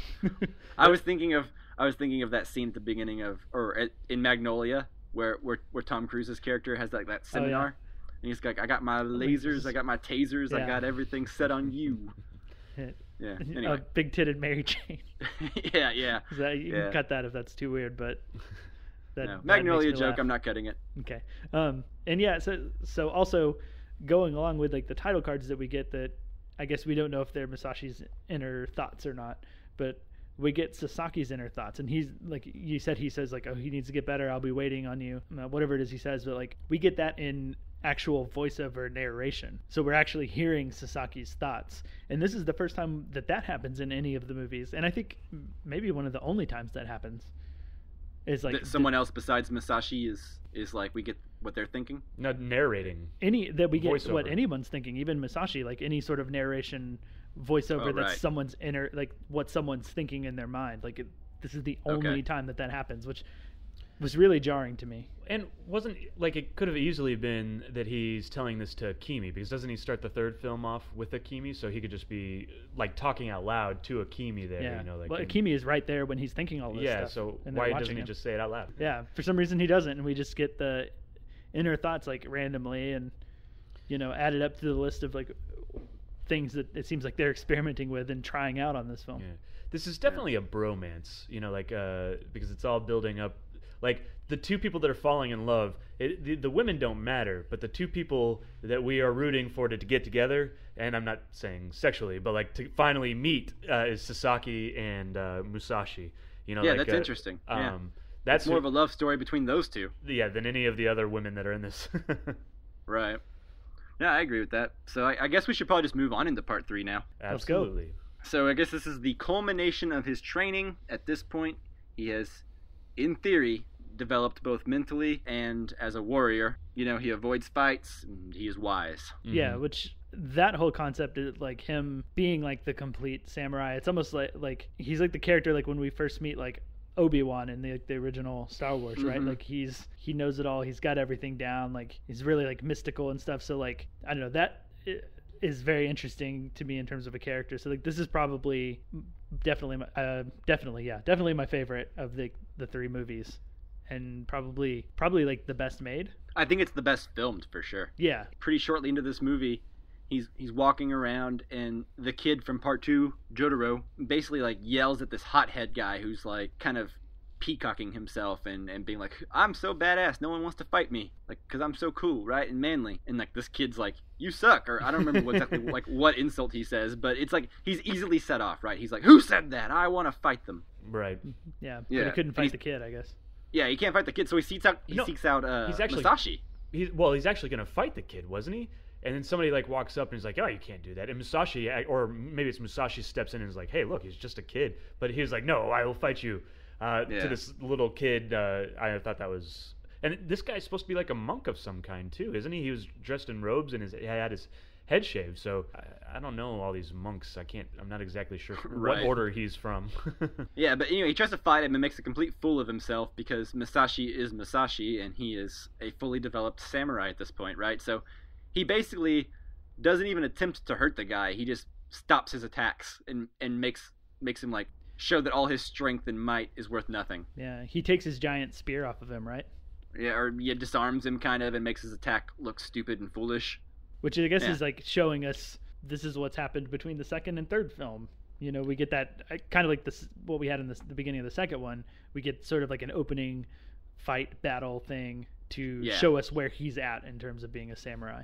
And Musashi's not even trying. He's just stopping him from fighting. Like he's basically like holding him in spot, you know, so that he can't fight, you know, like and then somebody comes along and recognizes Musashi and he's like, look, you don't have a chance of fighting this guy. Right, exactly. All right. So shortly after this we have the scene with Musashi and Jotaro where Jotaro sees him and he's like, Musashi's carving wood figurines. Right. And he basically starts asking about Otsu. And Musashi doesn't really understand why he's asking about her, but then the kid points out that all the faces on the figures that Musashi's are carving, they all have Otsu's face, which I thought was a really good scene, like a really good bit of like character development, I guess. Absolutely. It kind of lets you know where he's at without a huge conversation about it, just a quick little thing, and it seems gracefully put in there. You know, it doesn't seem stupid. Yeah, because we don't have to get Musashi being like, I still just miss Otsu so much, or I still think about Otsu from time to time. Yeah, they were able to avoid stupid stuff. Well, I mean, I guess we still kind of get a flashback, but they were able to avoid retreading the same ground too much. But yeah, now I take that back now that I remember that flashback. Yeah, well, we don't get like exposition dialogue, basically. Right, yeah, exactly. They assume that, for the most part, that you know what's going on. It's interesting. The samurai was supposed to be known for more than just his swordplay, and that's kind of where this factors in, because he's doing more than he's focused on, like doing wood carvings and stuff like that. As a samurai, you're supposed to be a well-rounded man as opposed to just fighting, and that's kind of like he learned that in the second one as like just being strong. We kind of see him delving into other things and later farming as well. Right, and in the second one, you even see there's a shot of him painting in like a house before the duel, and he gets called out while he's painting something, and he's like, I should go. You know, but like that, I like how they don't really go into that too much, but they just kind of add a couple scenes here and there. When he has downtime, he'll be painting or carving or doing something to kind of show you that he is educating himself in other ways too, which I thought was cool. Yeah, it kind of goes to show, it's subtext to show you that he is trying to become a well-rounded human being, not just a good fighter. Yeah, so I think shortly after that we move over to Sasaki and Akemi, who are still hanging out together. I don't know that they are together. No, he actually doesn't want to be with her because she is in love with Musashi. I don't know, like necessarily the understanding of that, but you know, he's basically like, I love him more than you do. So, okay, that was weird. Whoa! But I think this is the part where Sasaki's like training with his sword, and he does that like sword thing where he slashes really quickly, and he ends up like killing a bird. A swallow. Yeah. Yeah, which was super cool. Yeah, it's like it's a swallow cut is what it's called. Not because he killed a swallow, but that's actually what the sword move is called that he uses. In fact, they use that in Kill Bill. That's what the bride uses to kill. What was her name? Orin Ishii. Okay. Orin Ishii. Yeah, I would never have known that had you not just said that, because I am not one to recognize famous sword moves, no matter how many times I see them in movies. Because it just looks like someone turning around and slashing their sword. Yeah, exactly. It just looks like a sword cutting somebody. I didn't know that they were different.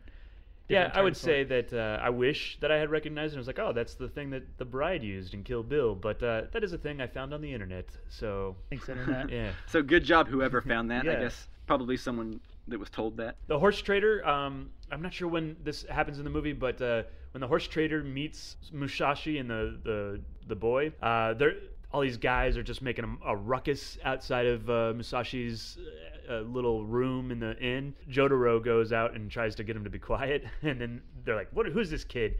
And then they go in there, and the horse trader is threatening Musashi, and then Musashi does one of the coolest things. He like just starts plucking flies out of the air with his chopsticks and out of the food. He's just like so fast.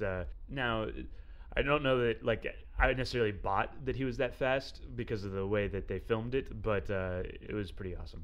Yeah, I think they used some fly props that weren't actually moving, but still, it's pretty cool. It's the precursor to the Karate Kid thing, right? And then the horse trader follows him around for the rest of the movie with Jotaro, and I thought he's gaining followers. I would try to hang out with somebody who caught flies with chopsticks in front of me. Absolutely.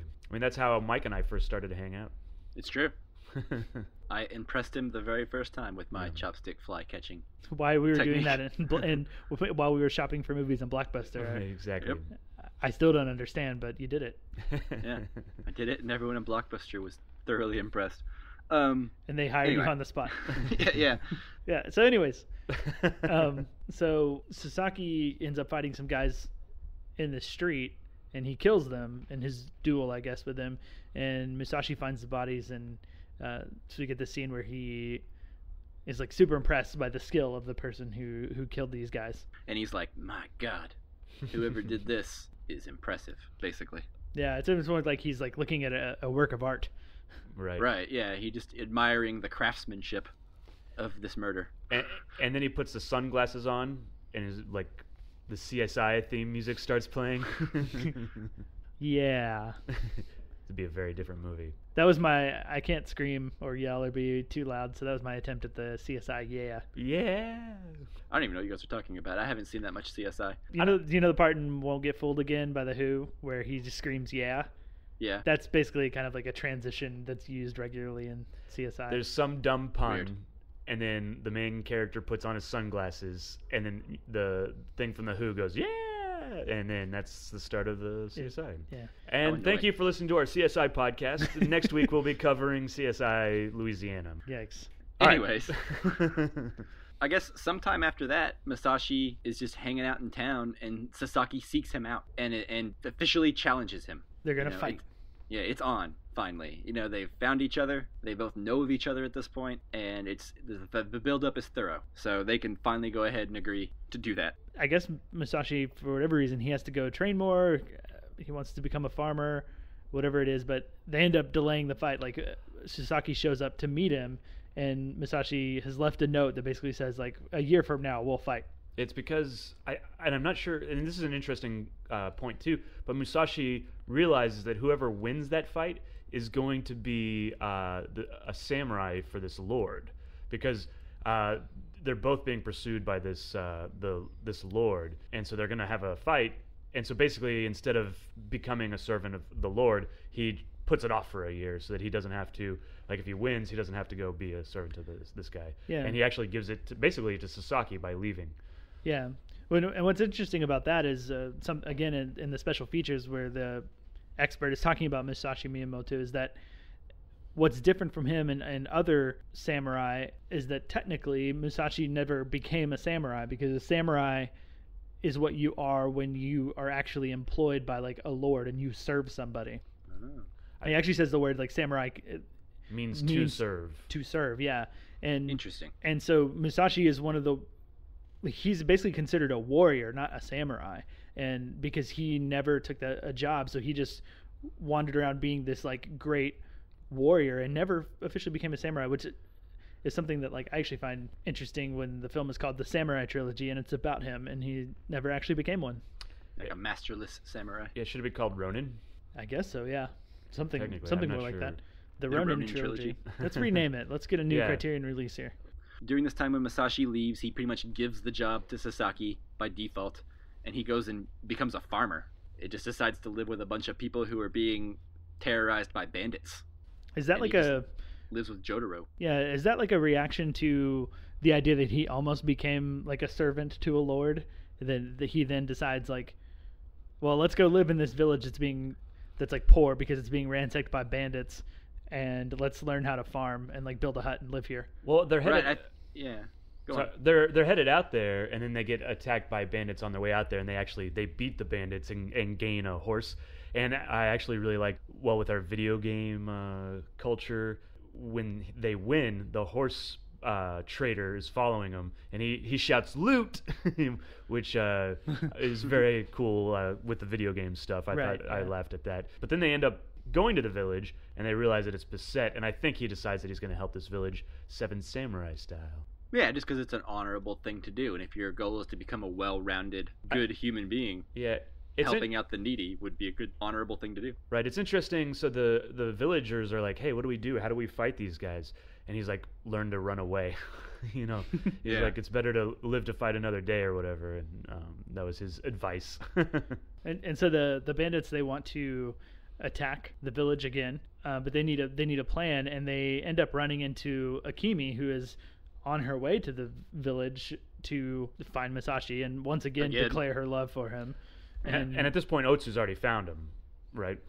Yeah, Otsu's basically living with Musashi at this point, but not romantically, as far as what I can tell, right? Because Musashi is still choosing the way of the sword, and Otsu seems to understand that, but she just wants to hang out anyways, so that way whenever he's ready. Yeah, well, even above that, I think Musashi's embarrassed by their last meeting at the end of right. He feels shame, but they also talk about it, and she basically is like, "Why do you feel shamed?" I feel shamed. Motivation's unclear, I suppose. Yeah, but they don't really talk about it too much until after the big battle. Right. They just assume that Otsu's living there until Akemi shows up and so the bandits basically tell Akemi that she has to go in and pretend to hang out with Musashi, but then at nighttime she's gonna set Musashi's house on fire, and that's gonna be the signal for the band to come. Because she's treacherous. Yeah, and I guess like I get the sense that she doesn't want to do it at first, right? Like she actually goes in, and it seems like she gives Musashi the chance. Yeah, she gives Musashi a chance to love her one last time, which he's still not interested in doing. No, and I guess she finally takes the hint because she gets mad. Well, here's a question. So she does get mad, and she starts off telling him, well, the bandits have been killed. That's part of the plan to lull the village into to complacency because all the bandits have been arrested at this point, is what she's telling him. But she tells him all that, but she never actually lights the house on fire on purpose. She just confronts Otsu, and she's like, look, she gives Otsu a weapon. She's like, only one of us can love Musashi, even though he loves neither one of us. And Otsu, of course, won't fight her because she's the more honorable of the two. And then they start wrestling in what could possibly be the worst cat fight ever. This fight's awful. Yeah. It's so terrible. But, so my point would be, she doesn't mean to light the house on fire.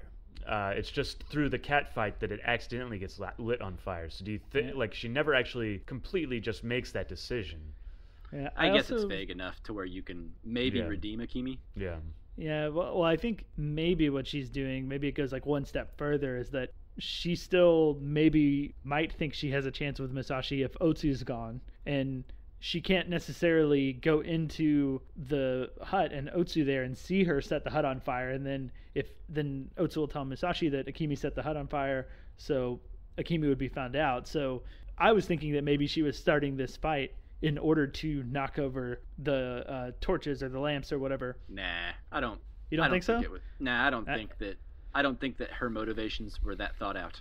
I don't know. I guess I couldn't tell if the fight was actually bad or if the fight was bad because Akemi wasn't really interested in the fight and interested in knocking the lamp over. And maybe that's the choreography being bad because it looked to me like it was a very intentional hit of the lamp.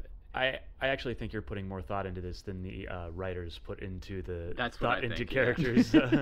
I think the fight just sucks because maybe they didn't know how to make a good fight between these two actresses.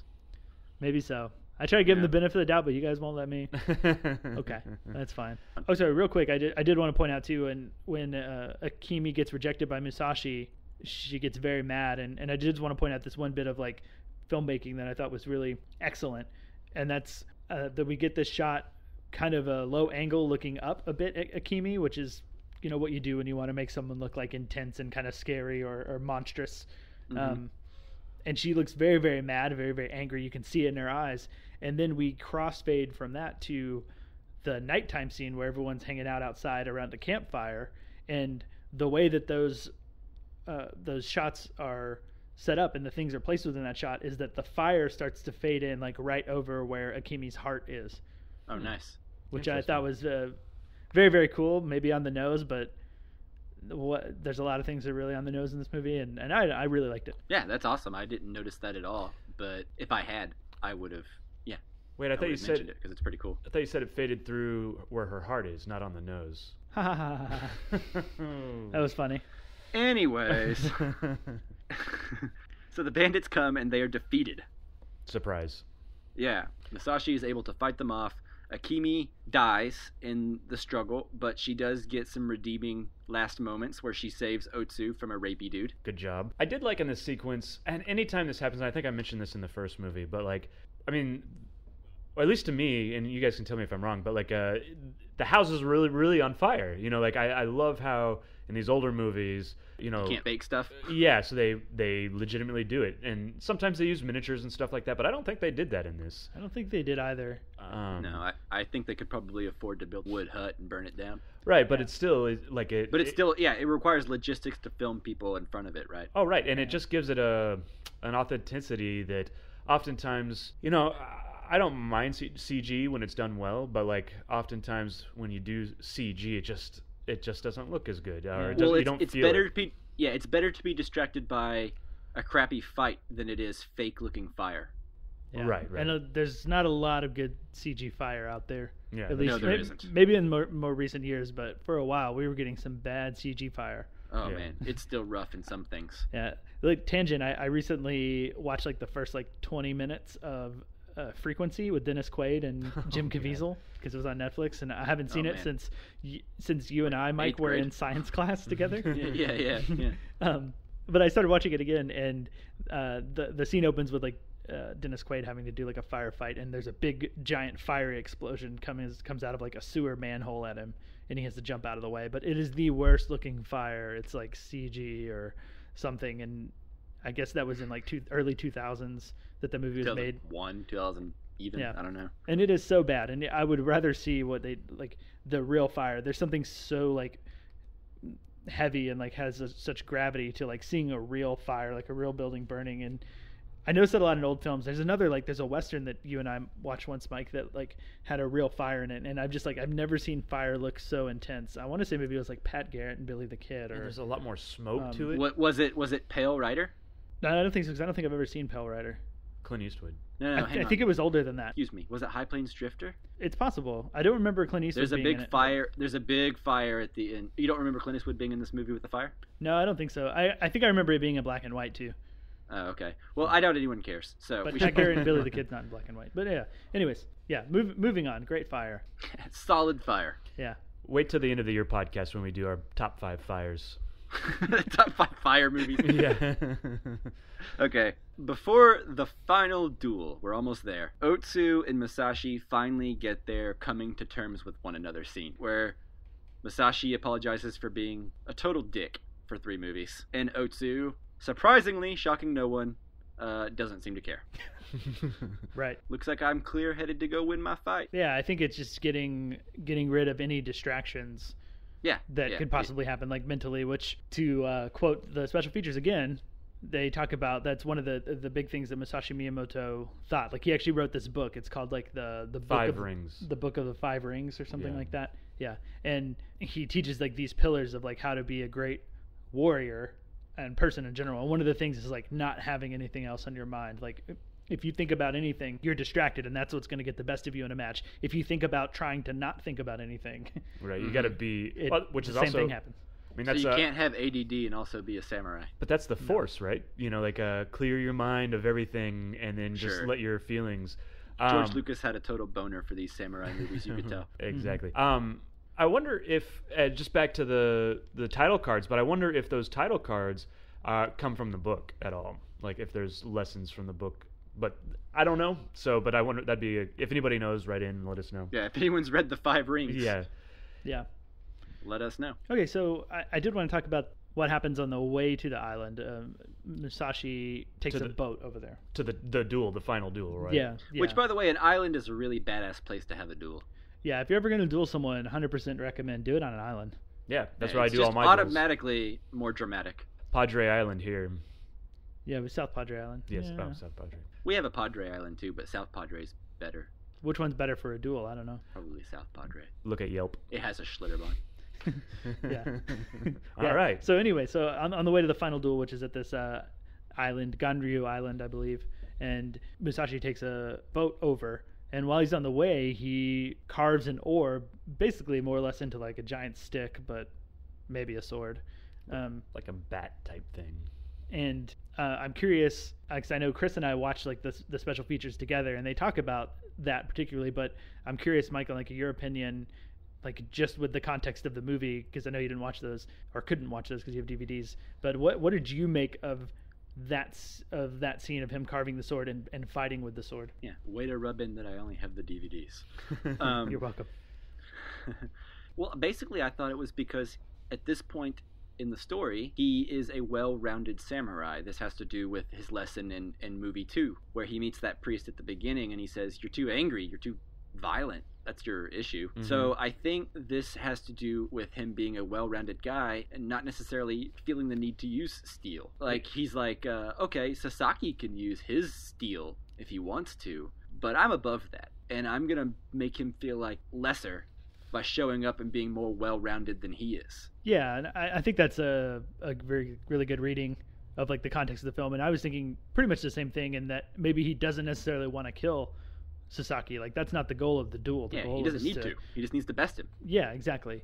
But what happens in the special features is that this was a real event. Like, when they actually dueled, Sasaki and Musashi, the real life ones, Musashi did carve an oar, and he showed up with a wooden sword. There's a couple of theories on why, and I guess like the main one is that Musashi was all about getting like any advantage that you can have over your opponent, being like mental or whatever. You wouldn't necessarily be dishonorable about it. Like, you wouldn't attack them from behind. You wouldn't, like, if they tripped and fell over, you wouldn't hit them while they're down.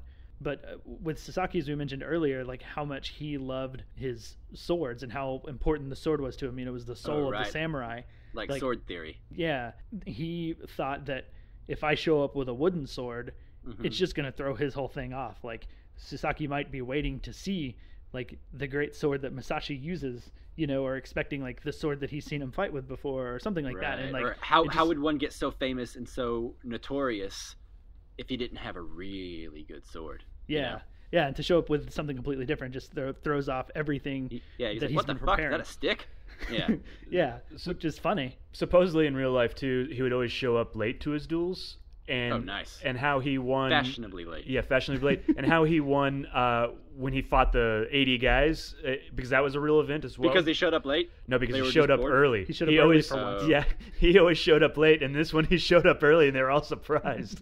And, they were like, we got at least 30 minutes before he arrived. And he shows up and just routs him, apparently. Anyways. Yeah. And briefly, the other theory is that Musashi knew exactly how long Sasaki's sword was, and he carved it 1 inch longer. Oh, nice. To have that advantage. I would have done like 3 or 4 inches longer myself. just to be safe. 1 inch is cutting it pretty close. Yeah, but I like the other theory better. I think that's a little bit more romantic and cool. It's totally cool, and it shows the strategy involved in something like a sword fight, which I've never thought of in my life.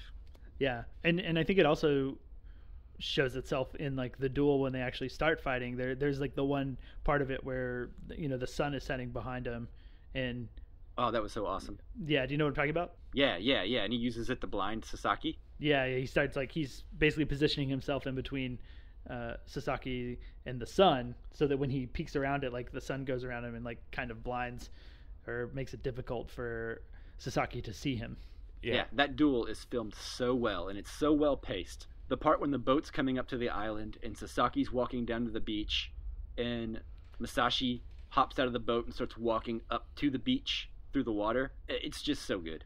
Yeah. Like, I know we've been pretty hard on this movie so far, but this duel does work on everything they tried to do, except for maybe a couple shots. I love how they use the sunrise as, like, not only is it beautiful to watch the sunrise, and it's a difficult thing to do, I imagine, to shoot a sunrise because the timing of it is going to be because you really have about difficult. 15 minutes. Right.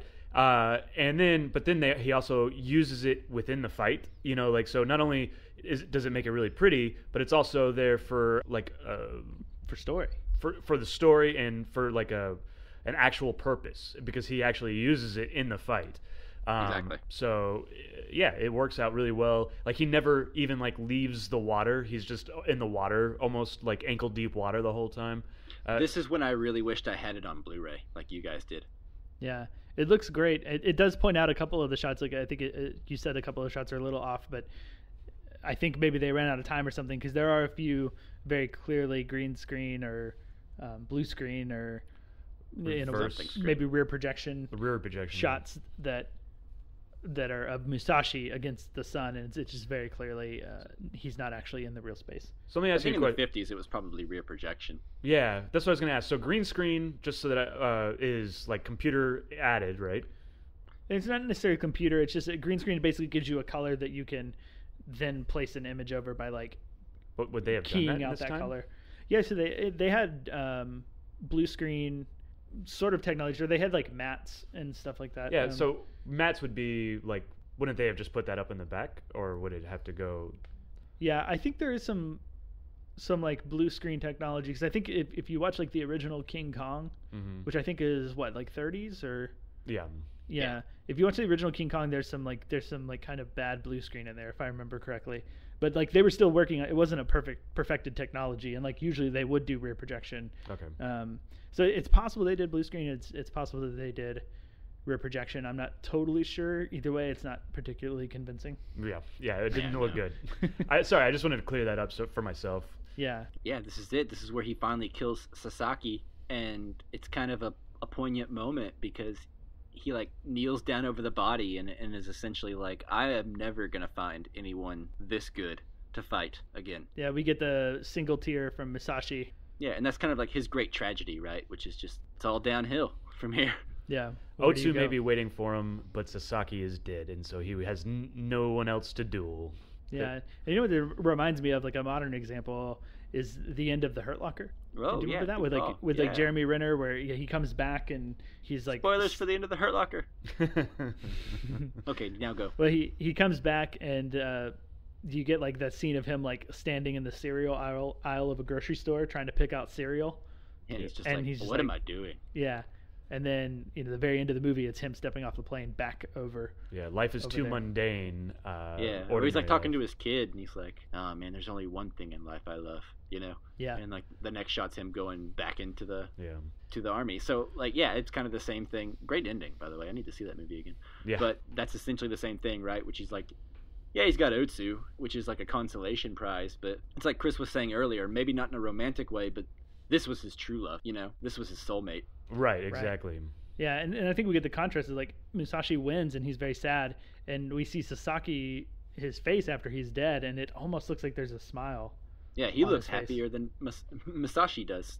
Right. It's really interesting because he died doing what he loved. Musashi, I think Musashi is satisfied in this fight. I mean, maybe he's sad that he's gone now, But like I think for Musashi, he feels like this is the apex of my life. Like where Sasaki actually kind of maybe got lucky because he died at the apex of his life, and he doesn't have to spend the rest of his life going downhill. He doesn't have to. Yeah. It's interesting. That's smart. Yeah, that makes sense. So a great ending, like a great ending duel, and actually a really great ending. And I guess we could go to kind of like final thoughts on the trilogy. That really makes like the whole journey of watching these movies, like taking the bad with the good, and like it makes the whole thing worth it for me. The end sequence is great, but I like the trilogy. I like even with the bad. We've complained a little bit, but it's fun to watch, and it's fun to explore this culture that isn't necessarily as familiar to us. And I really enjoyed it. Talking about it helps too. Yeah, absolutely. I really enjoyed it. It's a lot of fun. It wasn't like homework. Like we were like, oh, okay, we're going to do the Samurai Trilogy. I'm like, oh, I got to watch 3 movies. It's not like homework. It's really fun. I enjoyed it. Yeah, definitely give it a watch. It's worth it. It's not a waste of your time. Yeah, and I highly recommend getting the Criterion Blu Ray. And, me too. Watching the special features on there, because there's this historical information about Musashi and Sasaki and Takuan the monk and everything that like really, really enhances the movie and makes it better. Like I liked it, or I understood so much more after watching the special features than I did when like the trilogy was immediately over. Even if it was my second time of seeing it, I didn't understand all these things. Like I needed to watch those special features. I think a good analogy is the Samurai Trilogy is a lot like if someone in Japan without any background was to watch The Alamo, right? With John Wayne. Like they're like, well, who are these people and why? That's kind of I think, and that's why the history of it, learning about Musashi helps you understand what's going on here a little bit more. I want to watch The Alamo now. Yeah, let's that's our next movie. Right, see you guys later. Yeah, we're watching The Alamo. Bye. Remember it. Yep. But for real, I haven't seen that movie in a long time. It sounds pretty good. I've never seen the John Wayne one. Really? Yeah. It's not historically accurate. The Billy Bob Thornton one, you take that and back, Dennis Mike. Quaid one, while more historically accurate, is less good of a movie. So what are you gonna do? Yeah, historically. Anyway, that's beside the point. Samurai Trilogy over. Anything else we need to talk about? Yeah. What is our next Criterion film that we're going to be watching? So the next Criterion movie we're going to watch is going to be in a couple weeks. It's going to be Salo, or the 120 Days of Sodom. Yep, it's Spine Number 17, directed by Pier Paolo Pasolini. It's a doozy. I haven't seen this movie, and when we started the podcast, I've been dreading this movie since we started it. So it should be a fun listen. Yeah, it'll be interesting. I've seen it a couple of times, and I own it, and my girlfriend is curious about it, but also refuses to watch it. We've been dating for like 5 years, and she's said since almost like day one that will be the last movie that we ever watch together. Like basically, if you watch it with her, she's breaking up with you. Afterwards. I don't know if that's what she means, or she just means like she just really doesn't want to watch it. So she's vowed to watch it with me for this, and so I may be single in 2 weeks when we record this episode. Oh no! Well, I guess we'll see. Yeah. Real quick before we go, we just wanted to do a little question, and I wanted to ask you guys, what is your favorite samurai film? Okay. Mike, you want to go first? Yeah, so my favorite samurai movie is a movie from 1962, directed by Masaki Kobayashi, and it's called Harakiri. It's about an old samurai that goes to the leader of like a shogun or a lord and requests an audience to commit harakiri, which is like an honorable suicide. And when he gets there, he starts telling the story about his son and what happened to his son, and it might just connect with the lord that he is talking to. So I won't go into much more detail about that, but it's got some of the best fighting of any samurai movie, and it's got great pacing and a really poignant story. So that is my number one samurai movie. Yeah, I think it's one of my favorite Criterion cover arts. Like, it's one of the first Criterions that ever caught my eye when I discovered it, and I was in like a Barnes & Noble. Super cool cover art. Yeah, I haven't, super cool. I haven't seen it yet, but I'm definitely, it's gone on my list. So yeah, and just in case you don't know what harakiri is, that is the suicide where you try to cut your stomach open with a small sword. Yeah, and you likely won't get done. So there's always going to be someone who spots you or seconds you, ready to cut off your head. Yes, you don't lose honor if you can't stop. Right, exactly. That way, no one laughs at you and remembers you crying like a little girl because you only got halfway through cutting your stomach open. Yep. Absolutely. On that happy note, what do you got, Chris? Yeah, mine is going to have to be Yojimbo. I really love this movie. It's the what Fistful of Dollars was based on. It's Akira Kurosawa and our boy Toshiro Mifune from the Samurai Trilogy. I think Toshiro Mifune is made for this part. Just really good. If you guys haven't seen it, I'm not going to give a synopsis. Just go see it, watch it, then watch A Fistful of Dollars. Both of them are really great. Yeah, I love them. When did it come out? 1961. Oh, yeah, awesome movie. Yeah, 1961 is when it came out. Awesome, great movie. Better than Fistful of Dollars. Yeah, absolutely. Yeah, definitely. All right, what's yours, Justin? So mine, I have to be boring. You're going to pick something original and new? I'm going to pick something no one's ever heard of. Seven Samurai. Yawn. I know. I have to go with it. Like, honestly, I've seen a good bit of like samurai movies and the ones that are on the Criterion Collection and some that aren't. But most of them I've only seen once. And it was during like a samurai phase, like 7-8 years ago. So I don't really like remember a lot of them well enough. I remember loving a lot of them. Like Harakiri I've only seen once and I remember loving it. Maybe if I watch it again, but like Seven Samurai I've actually seen 3 times. We just watched it not too long ago when we started the podcast. It's spine number 2 for Criterion. So we watched it and talked about it. So just like having seen it so many times, like it's just still amazing. And it's, 3.5 hours long, but it's so easy to watch. It's so easy to sit through. I think the Samurai Trilogy is just as long as this all put together, basically. Maybe it's Samurai Trilogy just a little bit longer, but Seven Samurai is just so much more watchable and amazing. Yeah, I gave you a hard time, but legitimately we'd be laughed out of the podcast school or whatever. We wouldn't be able to have a podcast anymore if we picked our favorite samurai movies and Seven Samurai wasn't one of them. That'd be ridiculous, right? Mainly the reason that no one wants to choose it is because it's so obvious, right? Right. But I think it's the best. Genuinely it is. It's clearly been the basis of plenty of American remakes. Oh, right. So, so it's a classic. It's great. I've got go wrong with it. a pitch for a remake. Seven Samurai in Star Wars. It's a matter of time. Yeah. You're going to have 2 to 3 Star Wars movies a year until you're dead. So cool. Yeah. Eventually they'll remake every movie. Yeah, it'll all be in Star Wars world though. So, which I'm really looking forward to. I would like the Salo. Damn it! You beat me, dude. You son of a bitch. That Star Wars movie would rip. I said it first. All right, well, that's a good podcast. I think we should end it there. All right. Yeah, for sure. Thank you for listening. Thanks, Jake Wagner-Russell, for creating our intro and outro music. If you want to hear more of his music, you can do so at soundcloud.com/bopscotch. Make sure that you guys submit an iTunes review, leave a 5-star review, and write a little something in there for us. Take a picture of it, and then email it to us at casualcriterion@gmail.com. casualcinemedia@gmail.com. Absolutely, that's what I said.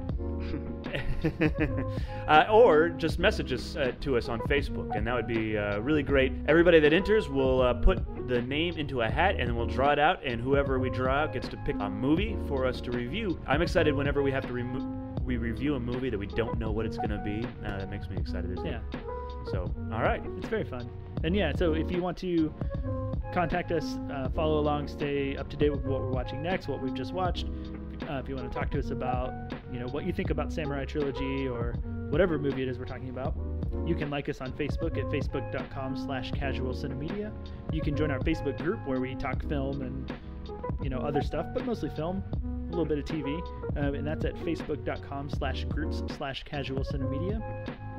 You can follow us on Twitter and Instagram at casualcinemedia. And if you want to email us directly, like we said, our email is casualcinemedia@gmail.com. All right, and next week we are going to be reviewing Red Sparrow.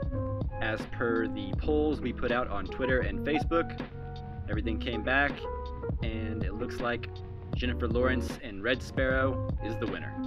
It was really close between Wrinkle in Time and Red Sparrow, but Red Sparrow won out. I'm kind of glad. I would rather watch Red Sparrow personally. Yeah, word around the campfire is that Wrinkle in Time's not getting the best reviews. So, what are you gonna do? Red Sparrow cut from the trilogy. Red Sparrow cut. All right, guys, it was great talking to you, and we'll see you next time. Bye-bye. See you later.